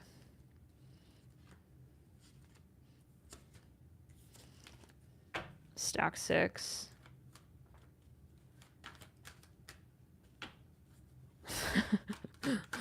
Monica. So, Ace of Swords in reverse. You got a lot of Leo, Monica. So let's see further. A lot of Gemini, a lot of Leo. 7 of Pentacles in reverse. This person's a bodybuilder. They do like, I fucking rebuke it. Return it to sender. They're a farmer. This person really piss you off. I feel like this person and you have a lot of miscommunications. You are not on the same page at all. I feel like you and this person, like, you're fundamentally incompatible, and you have a lot of trouble in many different paradises here. Okay, that's it. Like, maybe we just need a vacation. This is the relationship where we go, maybe we just need to marry, and then we'll be fine. We won't have these issues. Oh shit, we're arguing. You know what? We just need to have a baby together. Okay. Oh no. Like, now we feel we need to get divorced. You and this person, their family is something about their mother. This is an issue with the mother-in-laws. This is not a healthy energy, I feel, between you guys, amongst you guys, whatever it is. I also see an obsessive element and quality here. So there could also be a third party here. Someone here is also quite disrespectful, like, to your agenda. It could be, just rebuke it down the back. This person, like, talks back, I feel. Anyways, this is the energy of, I'm here in Mashallah. Maybe someone here speaks Arabic. Marshall, I'm hearing as well. Queen of Swords, you guys got divorced. You broke up. You separated. Then you had a whole episode of Tila Tequila out here. You guys got to a massive argument. I'm hearing something about Plano, Texas. You confronted his karmic. Then it's like, oh, this is not working. Then he's got a current now. This is definitely very karmic. Some of you find him very handsome. He's handsome, okay, but he has too much baggage. He brings dirty laundry from his mother's place. He brings dirty laundry from his current. Oh, so he has a current. Guys, this person and you, this is insurmountable. This is something that just keeps building. It's like the minute we fix one issue, we got another issue. This person and you got, so now what? He also has a spending issue. Some of you, ever since you were with this person, the credit line is maxed.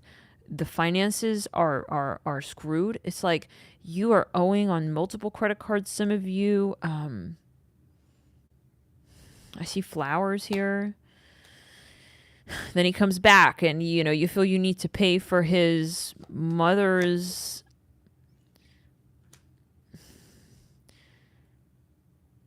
something going on with his family, love and light. Yeah, like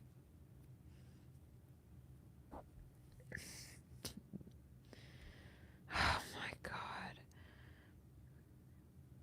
He's also promiscuous.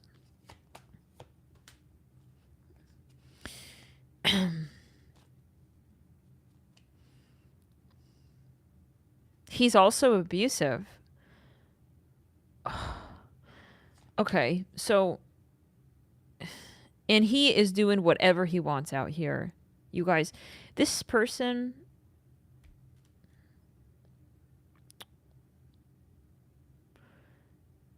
I don't know, I feel like you feel bad for him or something. Like you kind of want to be his mother or something. I see an owl. It's like he's in a bad mood. It's okay. Um it's like he's a prince or something. He's living like a little king. And but he keeps getting kicked out of the palace. It's like the story doesn't add up. The story sounds weird. It is weird. Something's weird. Like, is he really a prince? Is he really a king? Like, did we ever really question it? Did we ever really make sure? Do we ever ensure that you're giving the right person the right kind of treatment here? Is this person really like, I mean, a foster? You feel bad for him maybe like because he's a foster home child? I'm not sure. Love and light. But he's not your child. I don't think this is your child.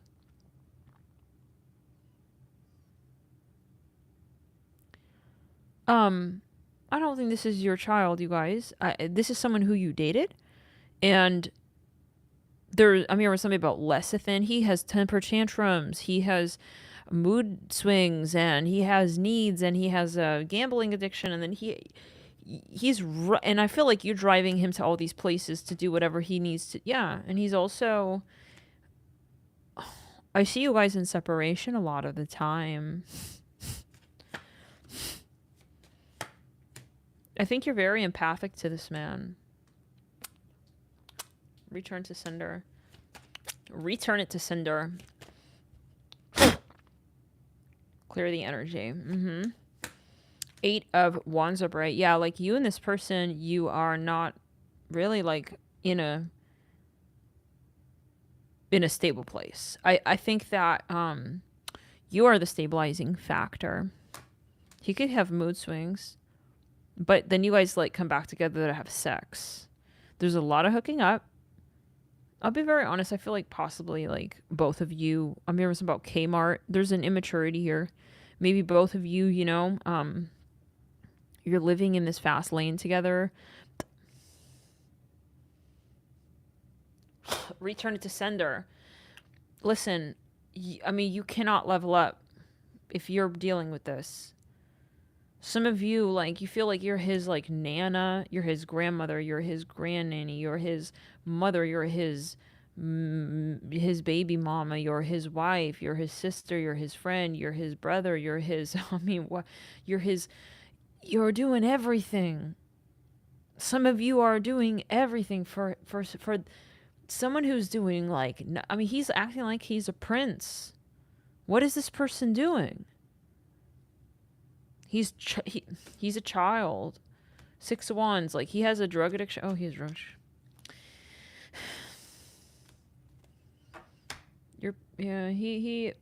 He wants a new car. Then it's like you're gonna go get him a car. He has a car. He's very childish. He is very, very childish.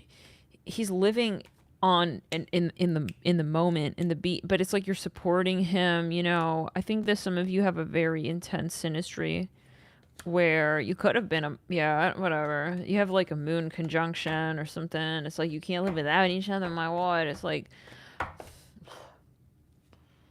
oh, it's like nauseating. I feel nauseous. Like, I'm hearing Julius Caesar. It's like he feels he's a Julius Caesar and you're supporting him, like, in that. I mean, let's get real. Like, yeah, the star. Okay, so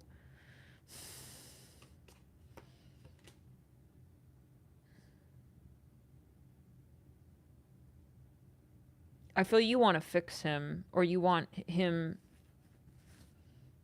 you want him to be, you're totally committed to him. That's how I feel it. But he can do anything he wants. He can run. It's a double standard a little bit, you know?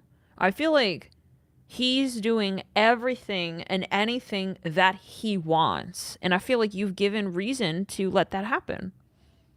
Whatever the reason is. He loves to drive fast cars. Like, whatever the reason. Oh, you know, I feel bad for him. Some of he's very manipulative. Like, I don't think that maybe even he's trying to be manipulative. It's just like he just is. Like, that's how he gets around. Like, it's giving a little bit like baby mama vibes. He baby mama. He's like a mama's boy. Mm-hmm.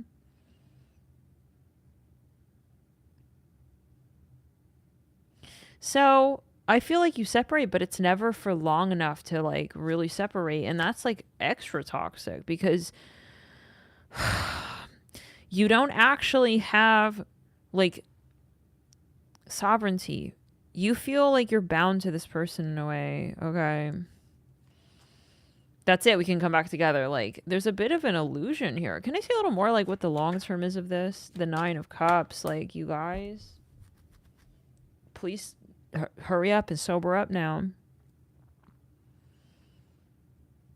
Hurry up and sober up now. Where's this person headed to? If this person strikes gold, he's gone. I'm going to tell you it again because I care.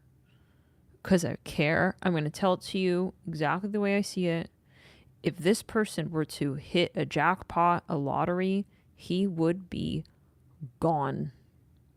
Okay? Return to center in the heart chakra. This person here, you are doing too much. And you are like wondering, why am I like, also, you know, it's almost to the point where it's like, why can't I manifest so that I can do the most for him? It's like, what? No. Like, you know why you're not manifesting more? Because he's a snake in your grasses. Hello? He is supposed to be out of your story, actually. Yeah? He's basically living through you. He's living off of what you're doing. You're doing everything. You need to separate. But I cannot say that. That's your karma, right? Yeah, I'm hearing Saturn. Like, you have coattails that he doesn't even have, and he's riding on your coattails with something like that's his karmic deficit. You're kind of like letting this man get away with stuff even. You know, he's gotta do this for himself. Like, you're not letting him like get off. You're not letting him get on his own 2 feet. You're being a mother figure to him. He doesn't need a mother figure, but he could be the type very like mother's boy. What the fuck is the word? Mama's boy. Like mamone, and I feel like you're kind of like, you're letting him perpetuate that. He's very charming with the ladies, women love him type. Like, it's like, I just want to do everything for him. Why? Like, is that good for him? Will he learn to do it for himself like that? I mean, I'm seeing someone here looking like an old school nun. With the hat, like pilgrim. Yeah. You're like doing everything for this man. Yeah, I see it like that. Anyways, we average under, yeah. And then you're broken down and but see, you have a lot of Capricorn in your chart, I feel. So it's like you can do this, but no. Some of you feel like bad for this boy. He's giving very childish, like young, never grew up, and everyone wants to help him keep that ball rolling for some reason. Like, he meets a lot of women who want to just like, oh, like, like, is that your man though? Like, oh, to your man? Oh, that maybe you need a child, but first find the man. First, find your masculine. If you want a child and you want a healthy family and you need to find your masculine. Do you know who has a balance as well when it comes to his feminine and his masculine?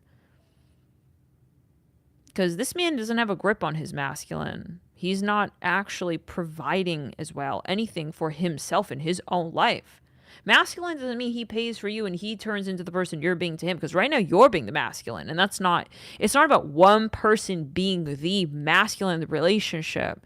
This person is not providing even for themselves. They're not on their own 2 feet. They never were.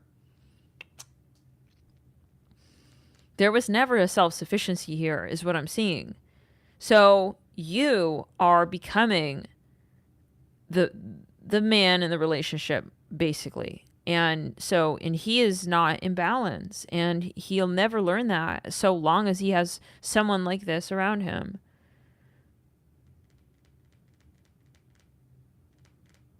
Some of you, yeah, so he believes that he needs you as well. It's a very codependent relationship, this. You know, he may even like make you feel like very wanted in these ways when it's like, oh, you're so sweet. It's like, but you also need to be happy. Like, this is a relationship. Guys, it's almost even giving, God forbid, a little bit of like a slavery timeline. So some of you, sometimes you feel like you're kind of his slave or something. It's like, sometimes you wonder, I keep seeing somebody with like a pilgrim's hat, like a nun, or what is it, an old school like army nurse. You have, like a nurse in the military, you are doing too much. You're not able to like feel yourself. I don't know. So it could be sexual as well. He could be even chauvinistic. I'm hearing that. Yeah, it's all about his pleasure. He's not really worried about like your orgasm. It's like always it's okay as long as you're happy, sweet. I mean, like, what? So yeah, you have to realize and admit to yourself that you're not dating someone. You're caring for someone. You're taking care of somebody. It's a caretaking dynamic and role and position. It's not a relationship. Do you feel you have a man? Do you feel this person's also taking care of you in equal measure? So some of you here, are we still in the chat, guys? Is this, yeah. Some of you have resentment like deep in your heart, but you won't admit it because you got to keep this ball rolling. You know, it's like, this person has sort of enrolled you in being his caretaker. This is what I hear, and it could be something very subtle. This person in some ways could be very independent, and I feel honestly, if it's anything, it's covert. It's a covert, controlling and manipulative tactic, and it's something, I'm not seeing this person's like, oh, whatever. This is something from youth that they learned, okay? That they could get people to do what they want them to do. And ultimately, it comes from not having confidence to do it yourself. Because some people, like, they would be horrified to have someone else do something for them. It's like, are you fucking kidding? Like, I want to do it on my own. Okay? So, I think some of you, you're not... Guys, can you hear me, see me, and everything? If you can you type... oh no. 12, oh no.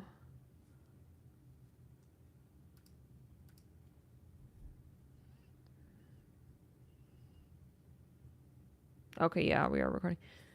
So yeah, maybe we just all fell asleep. But yeah, like, I'm hearing Clark. Something about larvae eggs. I feel like this is also like your shadow a little bit, where it's like you like being in this extra active role of like taking care of somebody. I don't think this is your North Node, though. I think this is something that, like, could you do it? Yeah. It's like you probably have a lot of past lives together. You feel comfortable together. You feel, and that's, I'm seeing something, yeah. But this is not where you grow and where you, like, really leave.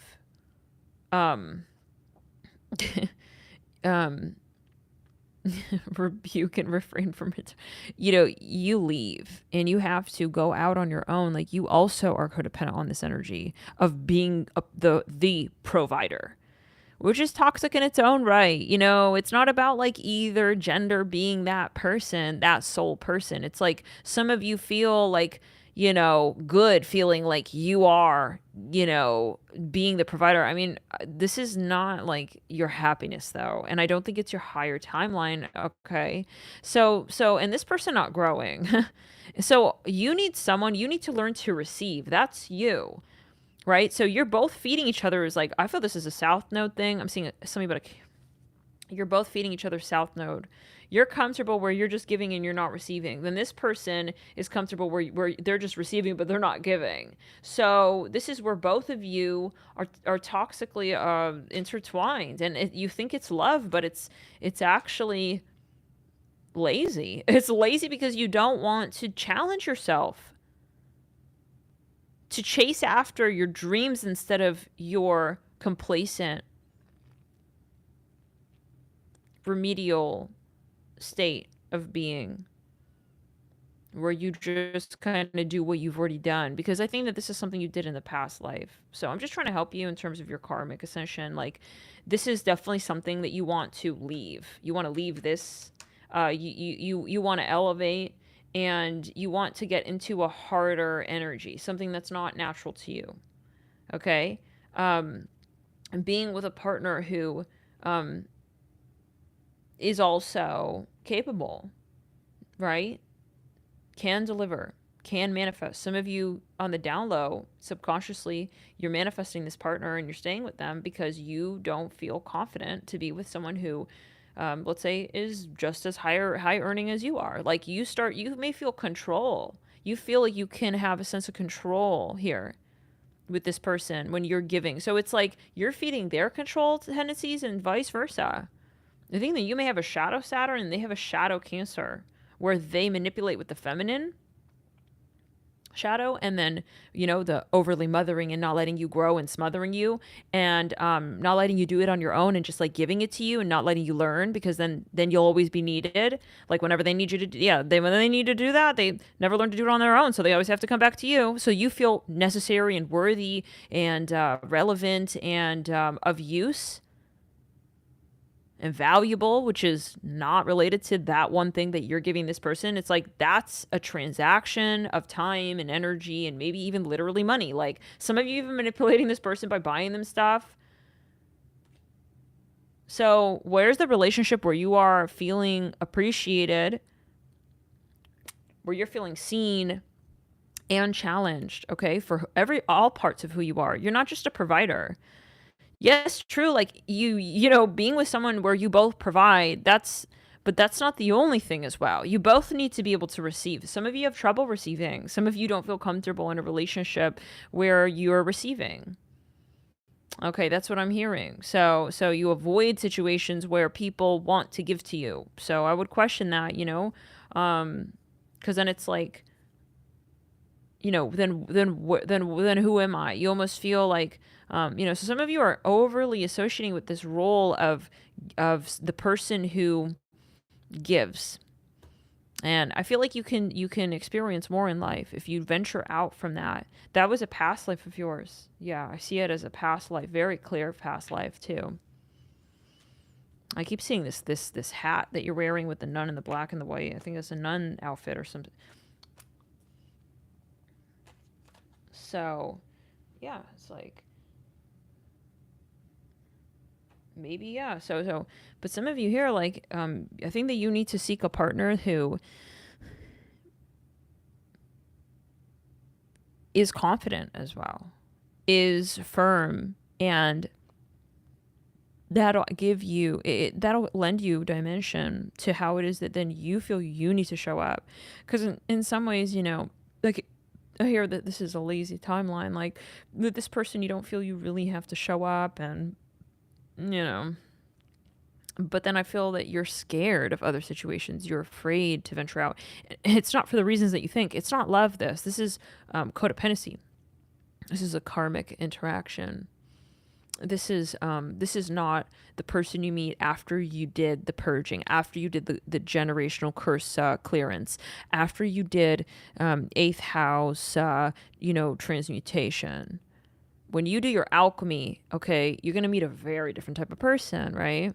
So this is the person, like, kind of right out the gate. Could be that, it's a prearranged marriage from a past lifetime even. This is what I'm hearing. And it could be that, you were, like, subservient to this person in a past life.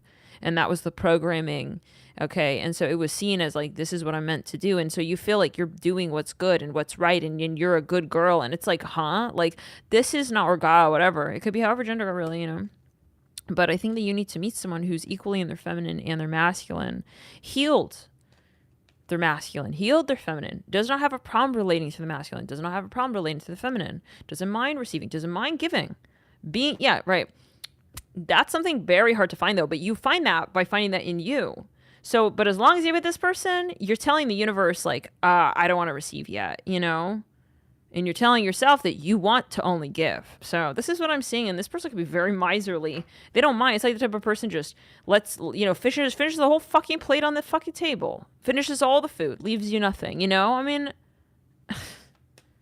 and you're just like, you know, it's like a mother role. Oh, it's okay. He's hungry. I mean, no. Ew, no. That's a basic human thing, okay? This person is very selfish. But you're letting them. You never really put your foot down with that.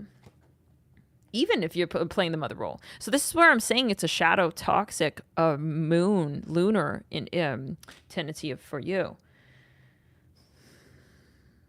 And that's a test. Well, yeah, this is a karmic test. When you meet people who feed your shadow, and you know they're the type of person who, because some people wouldn't tolerate that. Some people do not want to be, I'm here and controlled. Some people may see through that. They'll be like, I don't want you paying for me for all that. No, hell no. I don't want you providing like that for me. No. I don't want you to be the one to do my dishes, huh? Like, I don't want you to clean my dirty laundry. What? You know, there are people who would see right through that.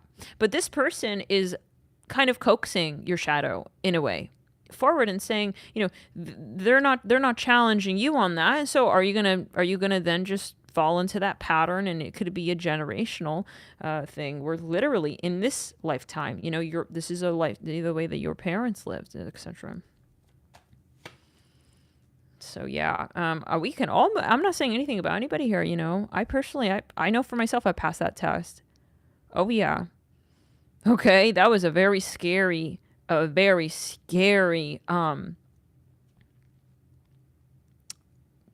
do they call it? Whirlpool, you know? Like, I mean, that was something that I'm so incredibly grateful. Talk about Thanksgiving. Very, very, very grateful that I did not fall into that. Yeah. And maybe it's just the sheer gender injustice really that we do when we follow this paternal ordered way of life, right? Like where the man is supposed to be the provider. Like there's a lot of danger in that, falling into that that dynamic.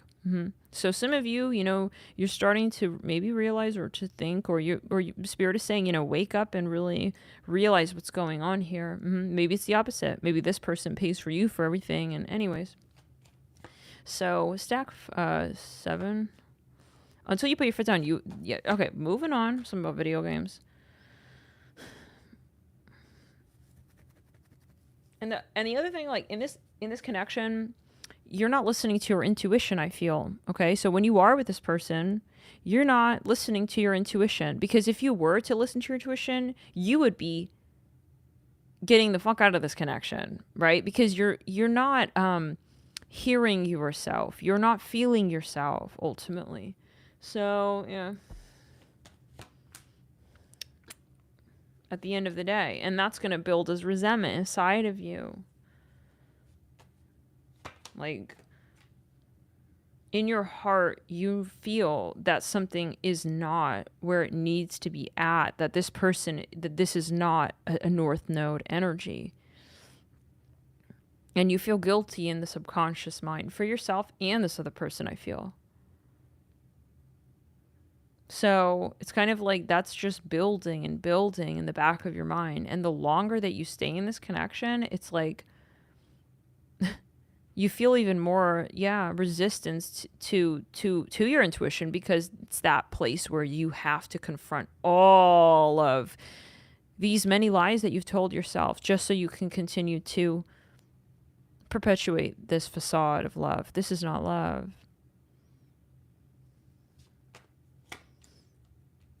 This is a lesson. But some of you stubborn, and you refuse to learn it. This is what I'm hearing. Anyways, Lord, sorry guys, I feel like it's very long, but this is someone's message. Like, your guides are telling you, like, you are on the karmic wheel right now with this person. And we didn't come to Earth to just be on the wheel, You came here to live your higher purpose out, your higher timeline out. So you need to jump timelines.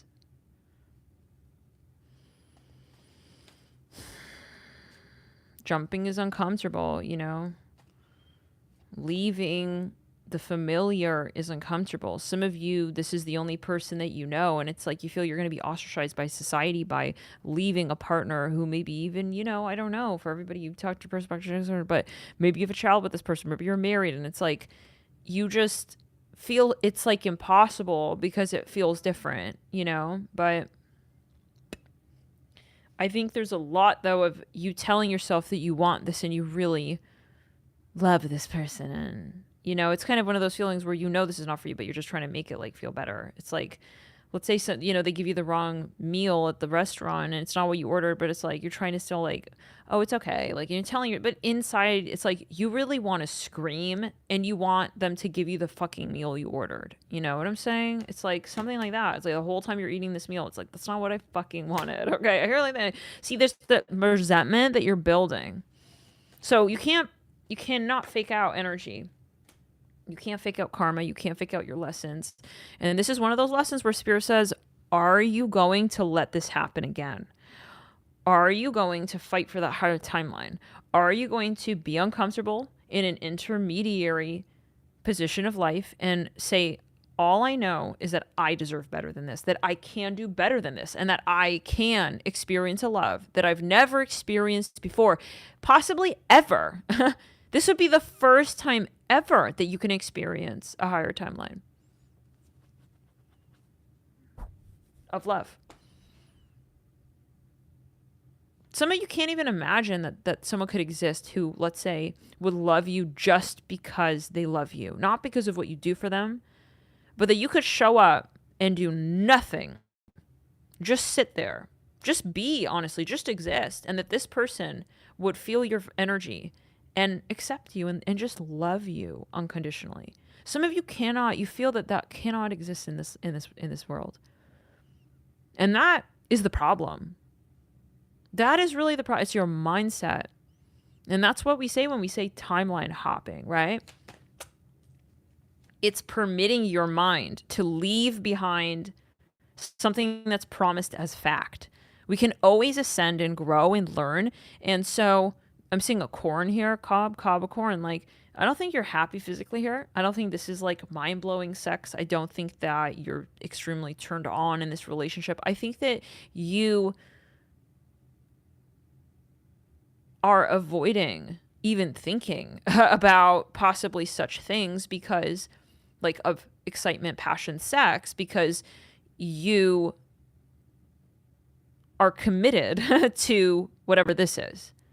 And it's like weird because I see you as very committed to this. And usually we'll see commitment as righteous. And we'll say, wow, that's amazing, But this is commitment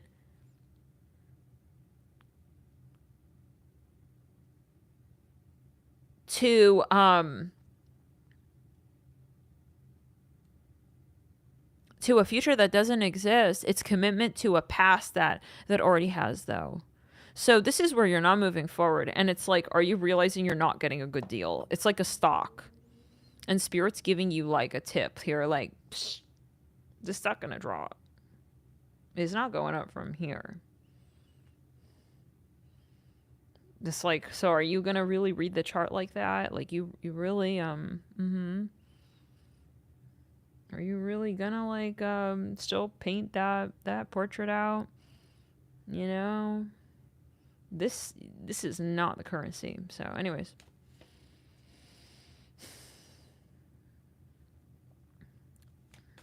Tell me lies, tell me sweet little lies. Tell me, yeah, is that the Carpenters? Whatever. Anyways, yeah. Yeah, so. Some of you scared. It's like, then what's going to happen when I break up with him? Then what? It's like, the alternative to this is not then what? The alternative to this is bravery, is the energy of bravery. You're opting in for bravery. You're saying yes to bravery. It's not what then what, you know? Otherwise, you're gonna manifest the same type of person again, just different, maybe even different lifetime. If you go in with the thinking of then what?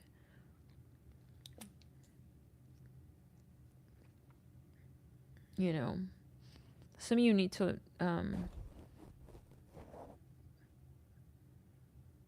you need to forage, you need to explore, you need to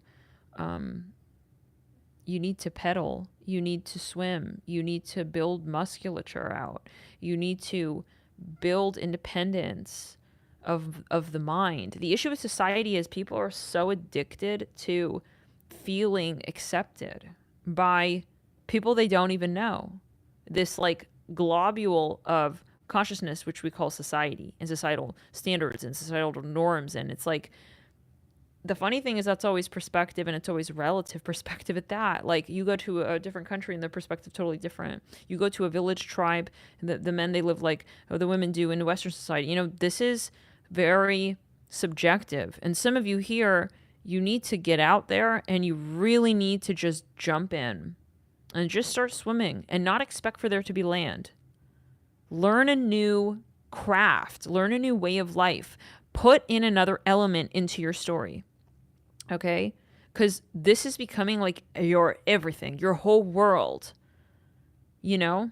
We can all get to that point. This doesn't even have to be in the context of a relationship. This could be your job.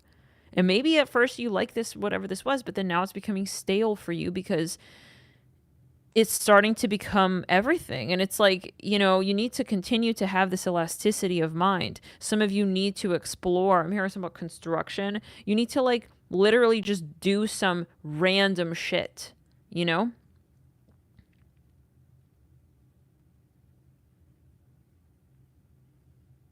You know what I'm saying? And it's not about, okay, I got to find someone else who's going to want to do that with me. No, this is about you. Because the karma that keeps you here is your karma. So it's your bravery that takes you into waters where you can be more balanced, more available, more of resonance and receptive to a frequency that another can hold all the same. So it's not about another person. It's not actually about another person, period, ever. And that's the issue here, is that this person is literally replacing where you can transcend into another version of yourself. And the point is you. So the issue with modern society is that we hide in marriages and we hide in relationships. We hide in these social groups. And we have so much trouble like being alone. And it's like, God, I mean, that takes energy, time, space. A marriage, a connection, a commitment, especially early on in life, like that's going to shape you. That's going to mold you. It's going to take your time. It's going to take your energy. It's going to take you out of another lane. Okay. So it's always going to be a trade-off. And some of you here, you know, as long as you're, you know, in this relationship, you're going to be, you know, held from another potential. Some of you very scared though. It's like, I don't want to leave this relationship. I mean, then you're not in this relationship. You're in fear. You're not in the relationship. This is not a relationship. This is fear. This is where your fear lives. Okay. So this is about you and you. It's always about that. And so this macro message here is not about, is this person right for me? Is maybe another person better for me? It's about you. It's about being comfortable with you, the relationship that you have with you. What is your soul, you know, your path you're on in this life? I'm here in Camden. What is your calling in this life? Do you feel you have one? Do you feel you're really authentically in alignment with that path? Do you feel that you know what your gifts are? Your magic in this life? And do you feel that you're living that purpose? Your magic touches not being is not being someone's caretaker, is not being someone's everything. That's never going to be your magic in life. That doesn't mean we don't have soulmates, but that's never going to be your soul calling. And it's important that you have to be able to know, though, when you're letting someone become your world, and replace the conversation that you have with your own higher self. And so some of you here, you have a decision to either jump timelines and join a higher matrices. There is still work to be done. You may meet some karmic partners, but it's not about clinging on to a judgment where you judge yourself in relation to who you are with this person. Because some of you are scared that, oh my God, but like, then what if I like don't like my life better? I mean, this is like, let's take it for a moment and really zoom out and see this, right? Some of you are literally here with this person because of fear, and you're not letting your fear be liberated. Okay. So you're not happy. And the question now is, what do you think we're here on this planet to experience? This is where it gets really karmic. Your answer to that question. Do you believe that happiness can be achieved? Do you believe that you are worthy, but also capable to create a life that you could be happy living? This is about transcending the boundaries and the borders in your mind's eye. Nobody is disadvantaged when it comes to their potential. You will always have an opportunity to transcend, and that's your shadow work. Some of you here, this is a test. This is your karmic partner. You can be with this person, but you can also transcend. So what do you value? And that's about which world you want to be, and it's really, some of you, it's literally like motherhood. You're wondering like, yeah, I know it for myself. Like people say all the time, oh, why are you not like married by now? Why are you not in a relationship? It's like my relationship right now and my marriage right now is to my mission. And I know that that's of course, a sacrifice.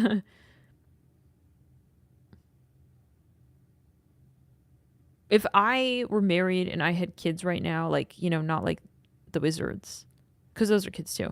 But if I wouldn't be like as committed to this mission. There's no way. I mean, I would be in the Matrix basically at this stage, and in my younger years. But I know I didn't come here to live that White House picket fence life. We have too much of that already. It's like, what? Okay, so that's very impressive. Like, okay, so you found like a rich husband, he pays for everything, and wow, like you got lucky, good job. It's like, this is not a game. This is not something we win. We don't win at life, okay? We have the opportunity to change how people live life on this earth with the life that we live and how we choose to live it. So this is about, are you going to be a legacy to the rest of this planet? Okay, and you can, I say it again, live this life. Nobody's going to stop you, stack 6, from living this life. That's where the ball's in your hand, in your court, with your sovereignty and your free will. And it's not that you don't feel you have it. It's whether or not you're brave enough to admit it, that you have it, and to use it. Some people, they act like, well, I don't have the power to do. I mean, like, it's like they victimize themselves because they're afraid to use free will. It's really about confidence. Next reading, stack 7.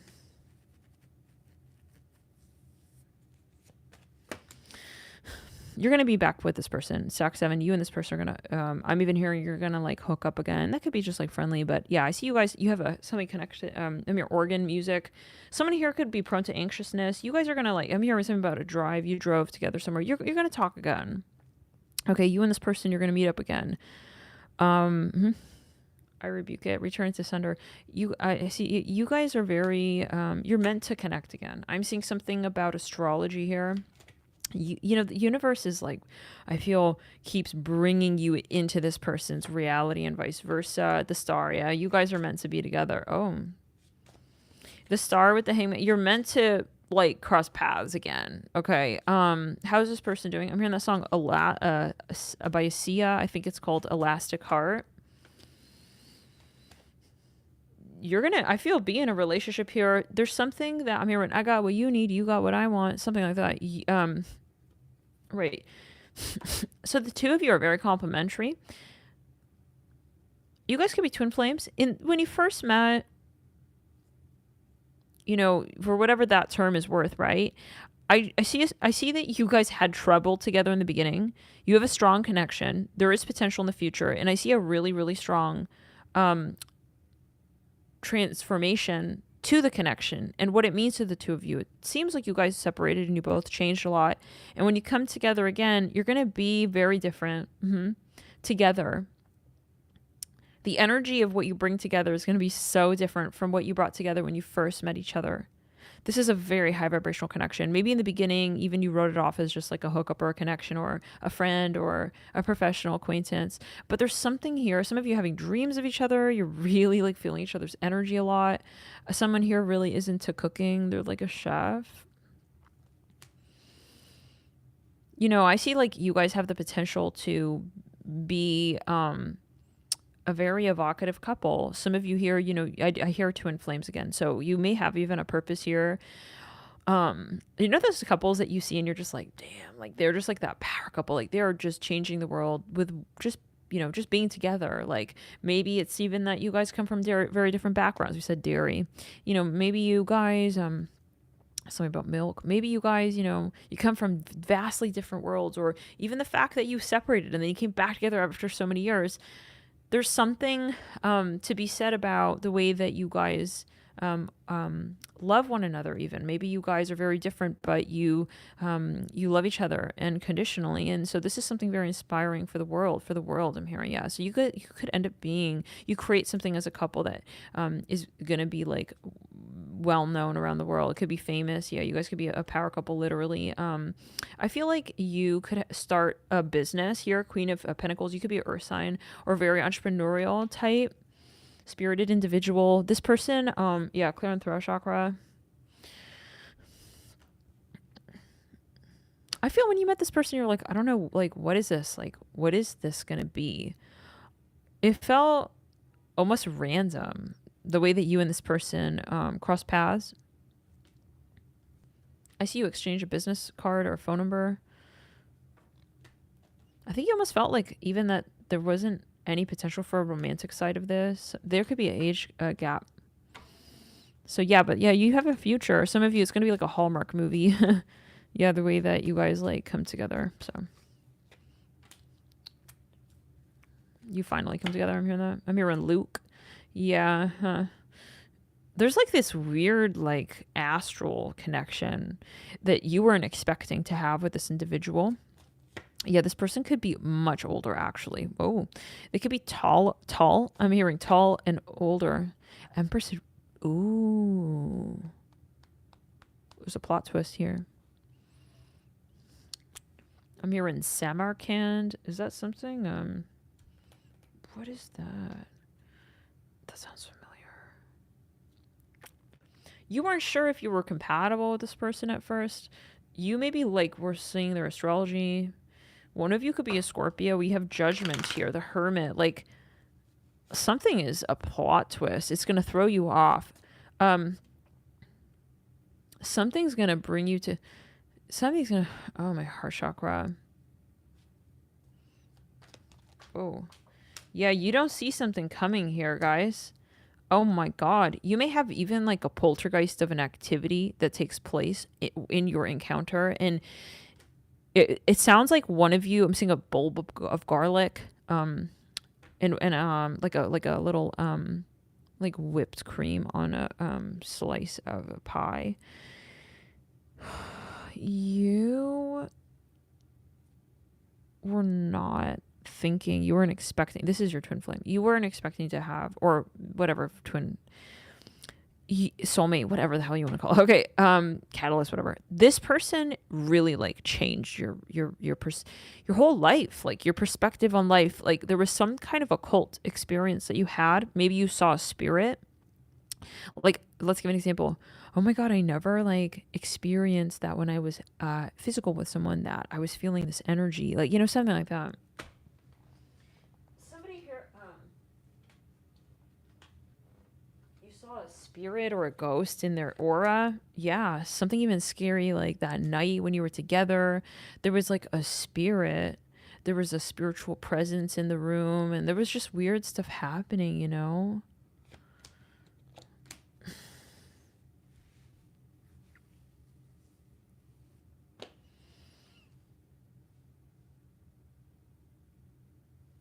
Like weird stuff was happening when you first met this person. How many of you know what this is? How many of you like can place this energy? My heart chakra. Yeah, you guys maybe even were having an intense sexual experience if you did hook up. If you did hook up, I feel like there was something very cathartic, like maybe one of you started crying even. It's like, whoa, I didn't think I was going to start crying. It's something like you never experienced. I'm seeing like your bodies are lighting up, like E.T., how his finger lights up. Yeah, it's like, what? Like you were touching each other, something happened really, really weird. Yeah, like it felt like something like a spark or magnetic, or you were seeing their aura. Like you never saw that thing, felt that thing, did that thing. There was some awakening you had. Yeah, definitely. And then I feel you separated. Oh, I feel this pressure in the third eye. Yeah. A lot of intense energies and emotions even. And you're just like, where is all this coming from? Holy shit. You changed. Your life probably even got turned upside down a little bit. Like when the eighth house rolls through, when the Pluto passes, through, we don't not feel that shit, right? We don't not feel that shit. Like eighth house Pluto is always going to shake shit up. It's a volcanic energy, okay? And we're going to also have things that were there be brought to greater surface, right? So this person could have mirrored things that were there, that were existing in your reality, but that you just weren't dealing with in a more present, surface level kind of way. This person could have triggered a lot of things for you. Like maybe you said, holy shit, I don't know why I reacted like that. I just reacted like really intensely with them about that one thing. Like, yeah, maybe like normally like you play it cool, but with this person, so there's something here. Yeah, like your shit's falling apart. Usually you're on your shit. So there's a lot of triggers and a lot of, it's not even like triggers, like direct triggers. It's, man, why is it that like when we're hanging out, like all this stuff is happening? And it's like so many of these factors because it's like this karma is coming up. This person's making it clear where your karma is at. This is a twin flame. Yeah. So I see a big X here. Some of you, it wasn't possible to be with this person. I see a map with an X on it. Like you could have been traveling. It's like, damn, I have to go like continue on my path. Like I have to make it to the treasure on the treasure chest. I have to make it to the treasure chest. You had a path, I see, with a dotted line on the map. So yeah, it's like you had to keep going. So it was very weird. It's like, wait, why did I meet this person? And then all this stuff, and it's like this is because this is someone you're meant to reconnect with, and they needed to sort of prepare you for certain things as well, to know kind of what the homework is or what you need to do. It's about you and you. And then you're like, okay, so then why did I meet this person though? It's like, yeah, it's not about this person, but it is. Like this person and you will reconnect. Okay, I hear that 100%. I'm seeing a bagel here with everything, poppy seeds and onion on top. Chives, cream cheese. Well, not on top, right? The cream cheese would be in the middle. But yeah, anyways, it's like, oh my God, like who am I becoming right now? Like I am literally seeing so much about myself. Maybe even like, those people you meet and it's like, this person is making it really clear for me to see something about myself that it has been at play, but I just never saw it. And maybe that was triggering, right? Maybe you wanted to run away like, oh, wait, like I never like saw myself in that way. Like, never mind, like, ew, bye. It's like, huh? But no, like that's something that maybe you needed to kind of, see. Like, just see it. Just know it. Maybe it's something that you want to embrace. Maybe this person brought things up for you that it's like you wanted to actually run away and you didn't want to see that part of you, but it's like actually something to embrace. So maybe some of you, and maybe you did embrace it, but then you ended up feeling like weird. And it's like, because there was no follow-up. Maybe we were with this person momentarily, and in that moment, like, they brought you into this really heavenly sort of self-embracing, self-love energy, and then maybe they left, and then you were left with that energy, and it's like, well, I don't want to do this alone, huh? What? It's like, wait, no, but like, you still have to self-love. It's not about this person. So yeah, maybe even codependency themes were tested out. Some of you reacted really like triggered with this. Maybe when you first met, a lot of like misunderstandings possibly, or just like really intense emotions were coming up, and you were acting out of character like you don't normally act. Like, you reacted in a very intense manner. Some of you, this person triggers your Pluto. You may not have Pluto as a strong placement even in the chart. And so this could really be something like, for someone who doesn't normally feel plutonic triggers, this could have been like really like spirit. This person came through and was like, okay, it's time. Like, you got to like get to your 8th house shit now, for some, yeah. Now with the death card though, yeah, some of you also felt like weird about being attracted. You felt too attracted, and you didn't like this attraction you felt. Some of you, maybe you're a workaholic and you don't like feeling out of control. You don't like feeling like, you usually, maybe you're feeling your balls in your court. And so this kind of threw your table off, okay? It threw your rhythm off a little bit, okay? It threw your expectations off. And it's one of those energies of even like this Uranian plutonic energy of, actually, maybe you haven't seen it all. Maybe you don't know it all. And, it really maybe made you feel a little insecure. Like, wait a second, like, okay, I normally know how this goes. This person is possibly, though, kind of elusive even, okay? And you're not able to always like kind of see them and have feedback. There's a lot of astral work that you're doing with yourself and your spirit team. I feel it's not like you and this person directly. This person is it's kind of like a reference point. Like, when you make one point of contact, it's like, let's say you exchange business cards with somebody, right? And it's like, okay, so now we have each other's contact. It's like, if you ever need something, like, you made that first point of contact, then it's like, okay, then we come back again, and then we come back again, and it's like this weaving energy. But they're not like the whole point. They're like maybe a point of contact for you.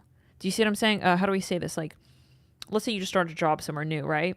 Like, you have a team lead, you have a director, you have a manager, all this stuff. So one person is like, they give you their business cards, and it's like, okay, so if you ever need something like for this or that, then you call me. If you ever need that, then you call me.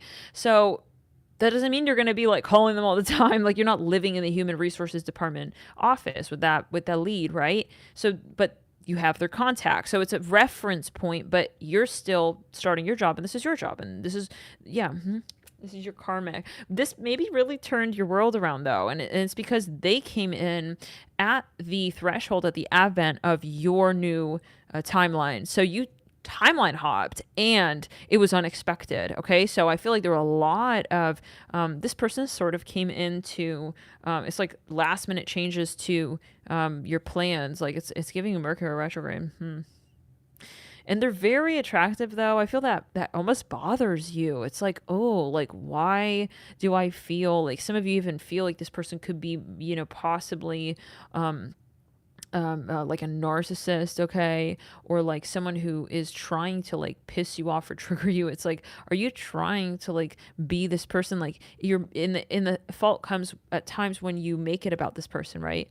Like, when you look to them and go, hey, it's like, it's not my fault. I just gave you my business card type of thing, I'm just the human resources. Like, do you have an issue with human resources? Then you come to me. Oh, you don't? Okay, well then it's like, the broader question is, wait, why am I here again? It's like, why did I get sent to this new like department? So this is about your shadow work. It's about your level up. And this person is relevant to you. You're right. It's not like, you met and you want to unmeet them and it's like not a good thing. But you may associate them with this way of, life that's very triggering now in some ways. Maybe in general, like, your life is now more triggering ever since you met them. There could be an astrological shift, and it's not this person, though. Okay, so I think some of you maybe even think this person did like a spell on you or something. No. This person here, you're very powerful. Like, you cannot, no, it's your guides here who brought you in contact with this person so that you could develop more of your story on your own.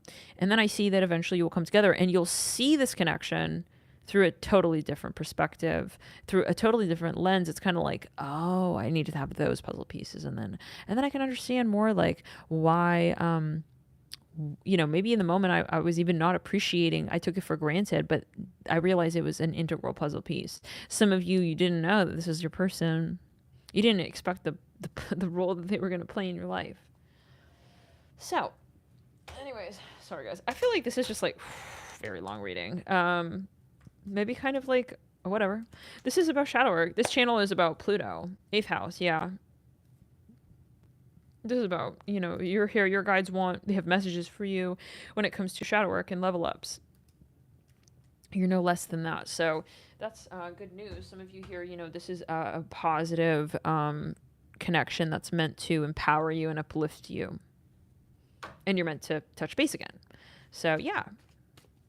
Now, I'm hearing they're waiting for you on the higher timeline. So let's get further here. Something about chemistry. You could have great chemistry with this person.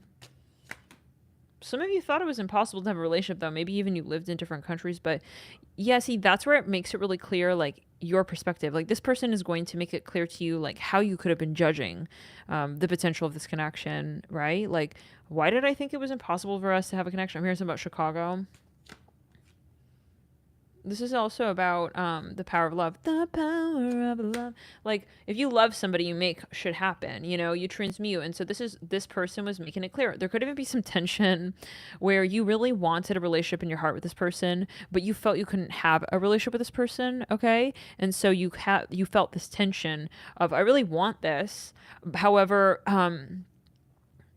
I'm letting, these other factors come in between me and this thing that I really want and love. And so I'm starting to loathe and hate the fact that I met this person that I really love. It's like, why is this thing for sale? I can't afford it yet. Something like that. But it's really about the manifestation component and just getting you more up to speed with higher potentials of manifesting.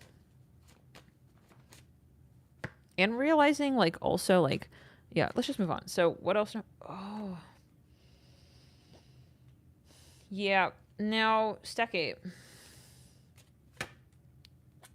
There's a family third party here. Someone's family member's doing spell work on the two of you. They don't want you together. I'm seeing something about mushrooms. Someone here has a really this is really awkward. Stack 8, this person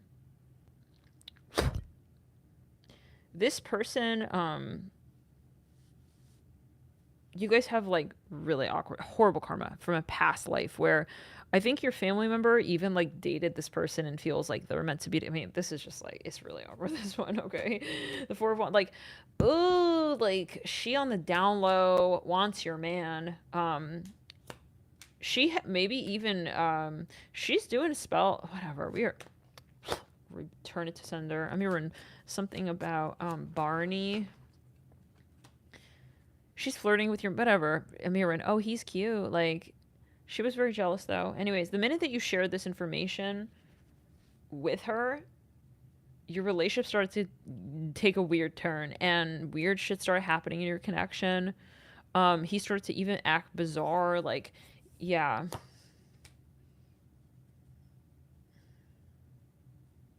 So there's this third party. So now how is this person? I think that this person could still be doing spell work on the two of you, even when you are separated. This person, it's this third party. It's like having a garlic third party who is keeping tabs on you and this person to make sure that you guys aren't connected. I'm hearing Choco Taco. What the hell is that? Choco Taco? Wait a second. I have to search that. I think it's chocolate. Oh my god! This thing, I think they sell it at the ice cream machines. Mm-hmm.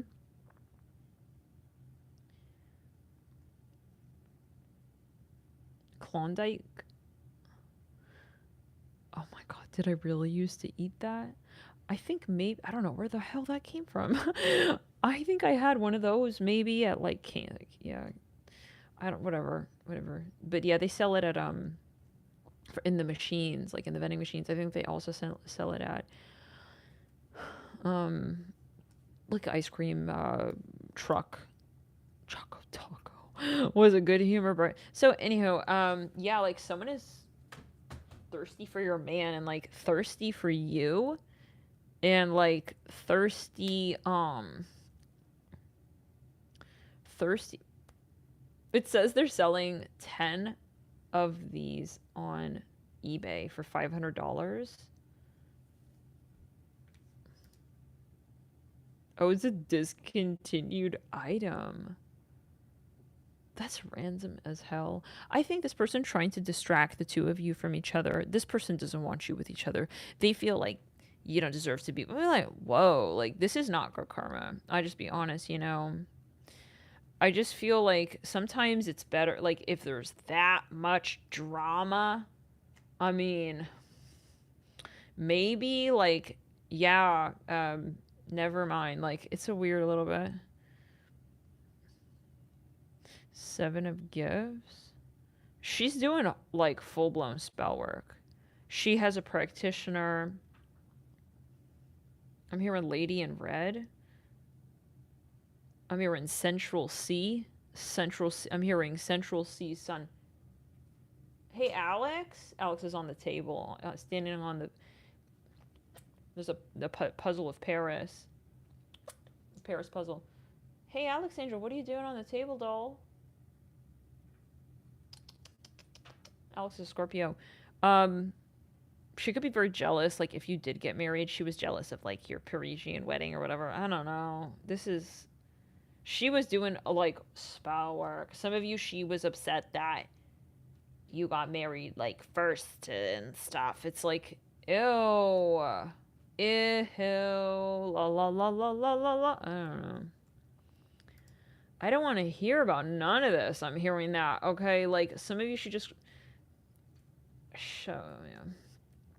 To be here. It's hard to put it into words, but what is that? Just playing all of a sudden. It says the best. Hey, Alex, off, down.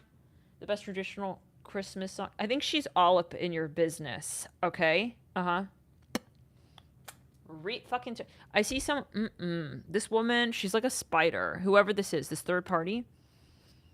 She's completely obsessing. I'm hearing something about New Hampshire. This is not a good energy. So I don't think this is like karmically appropriate. We'll see you in the next video.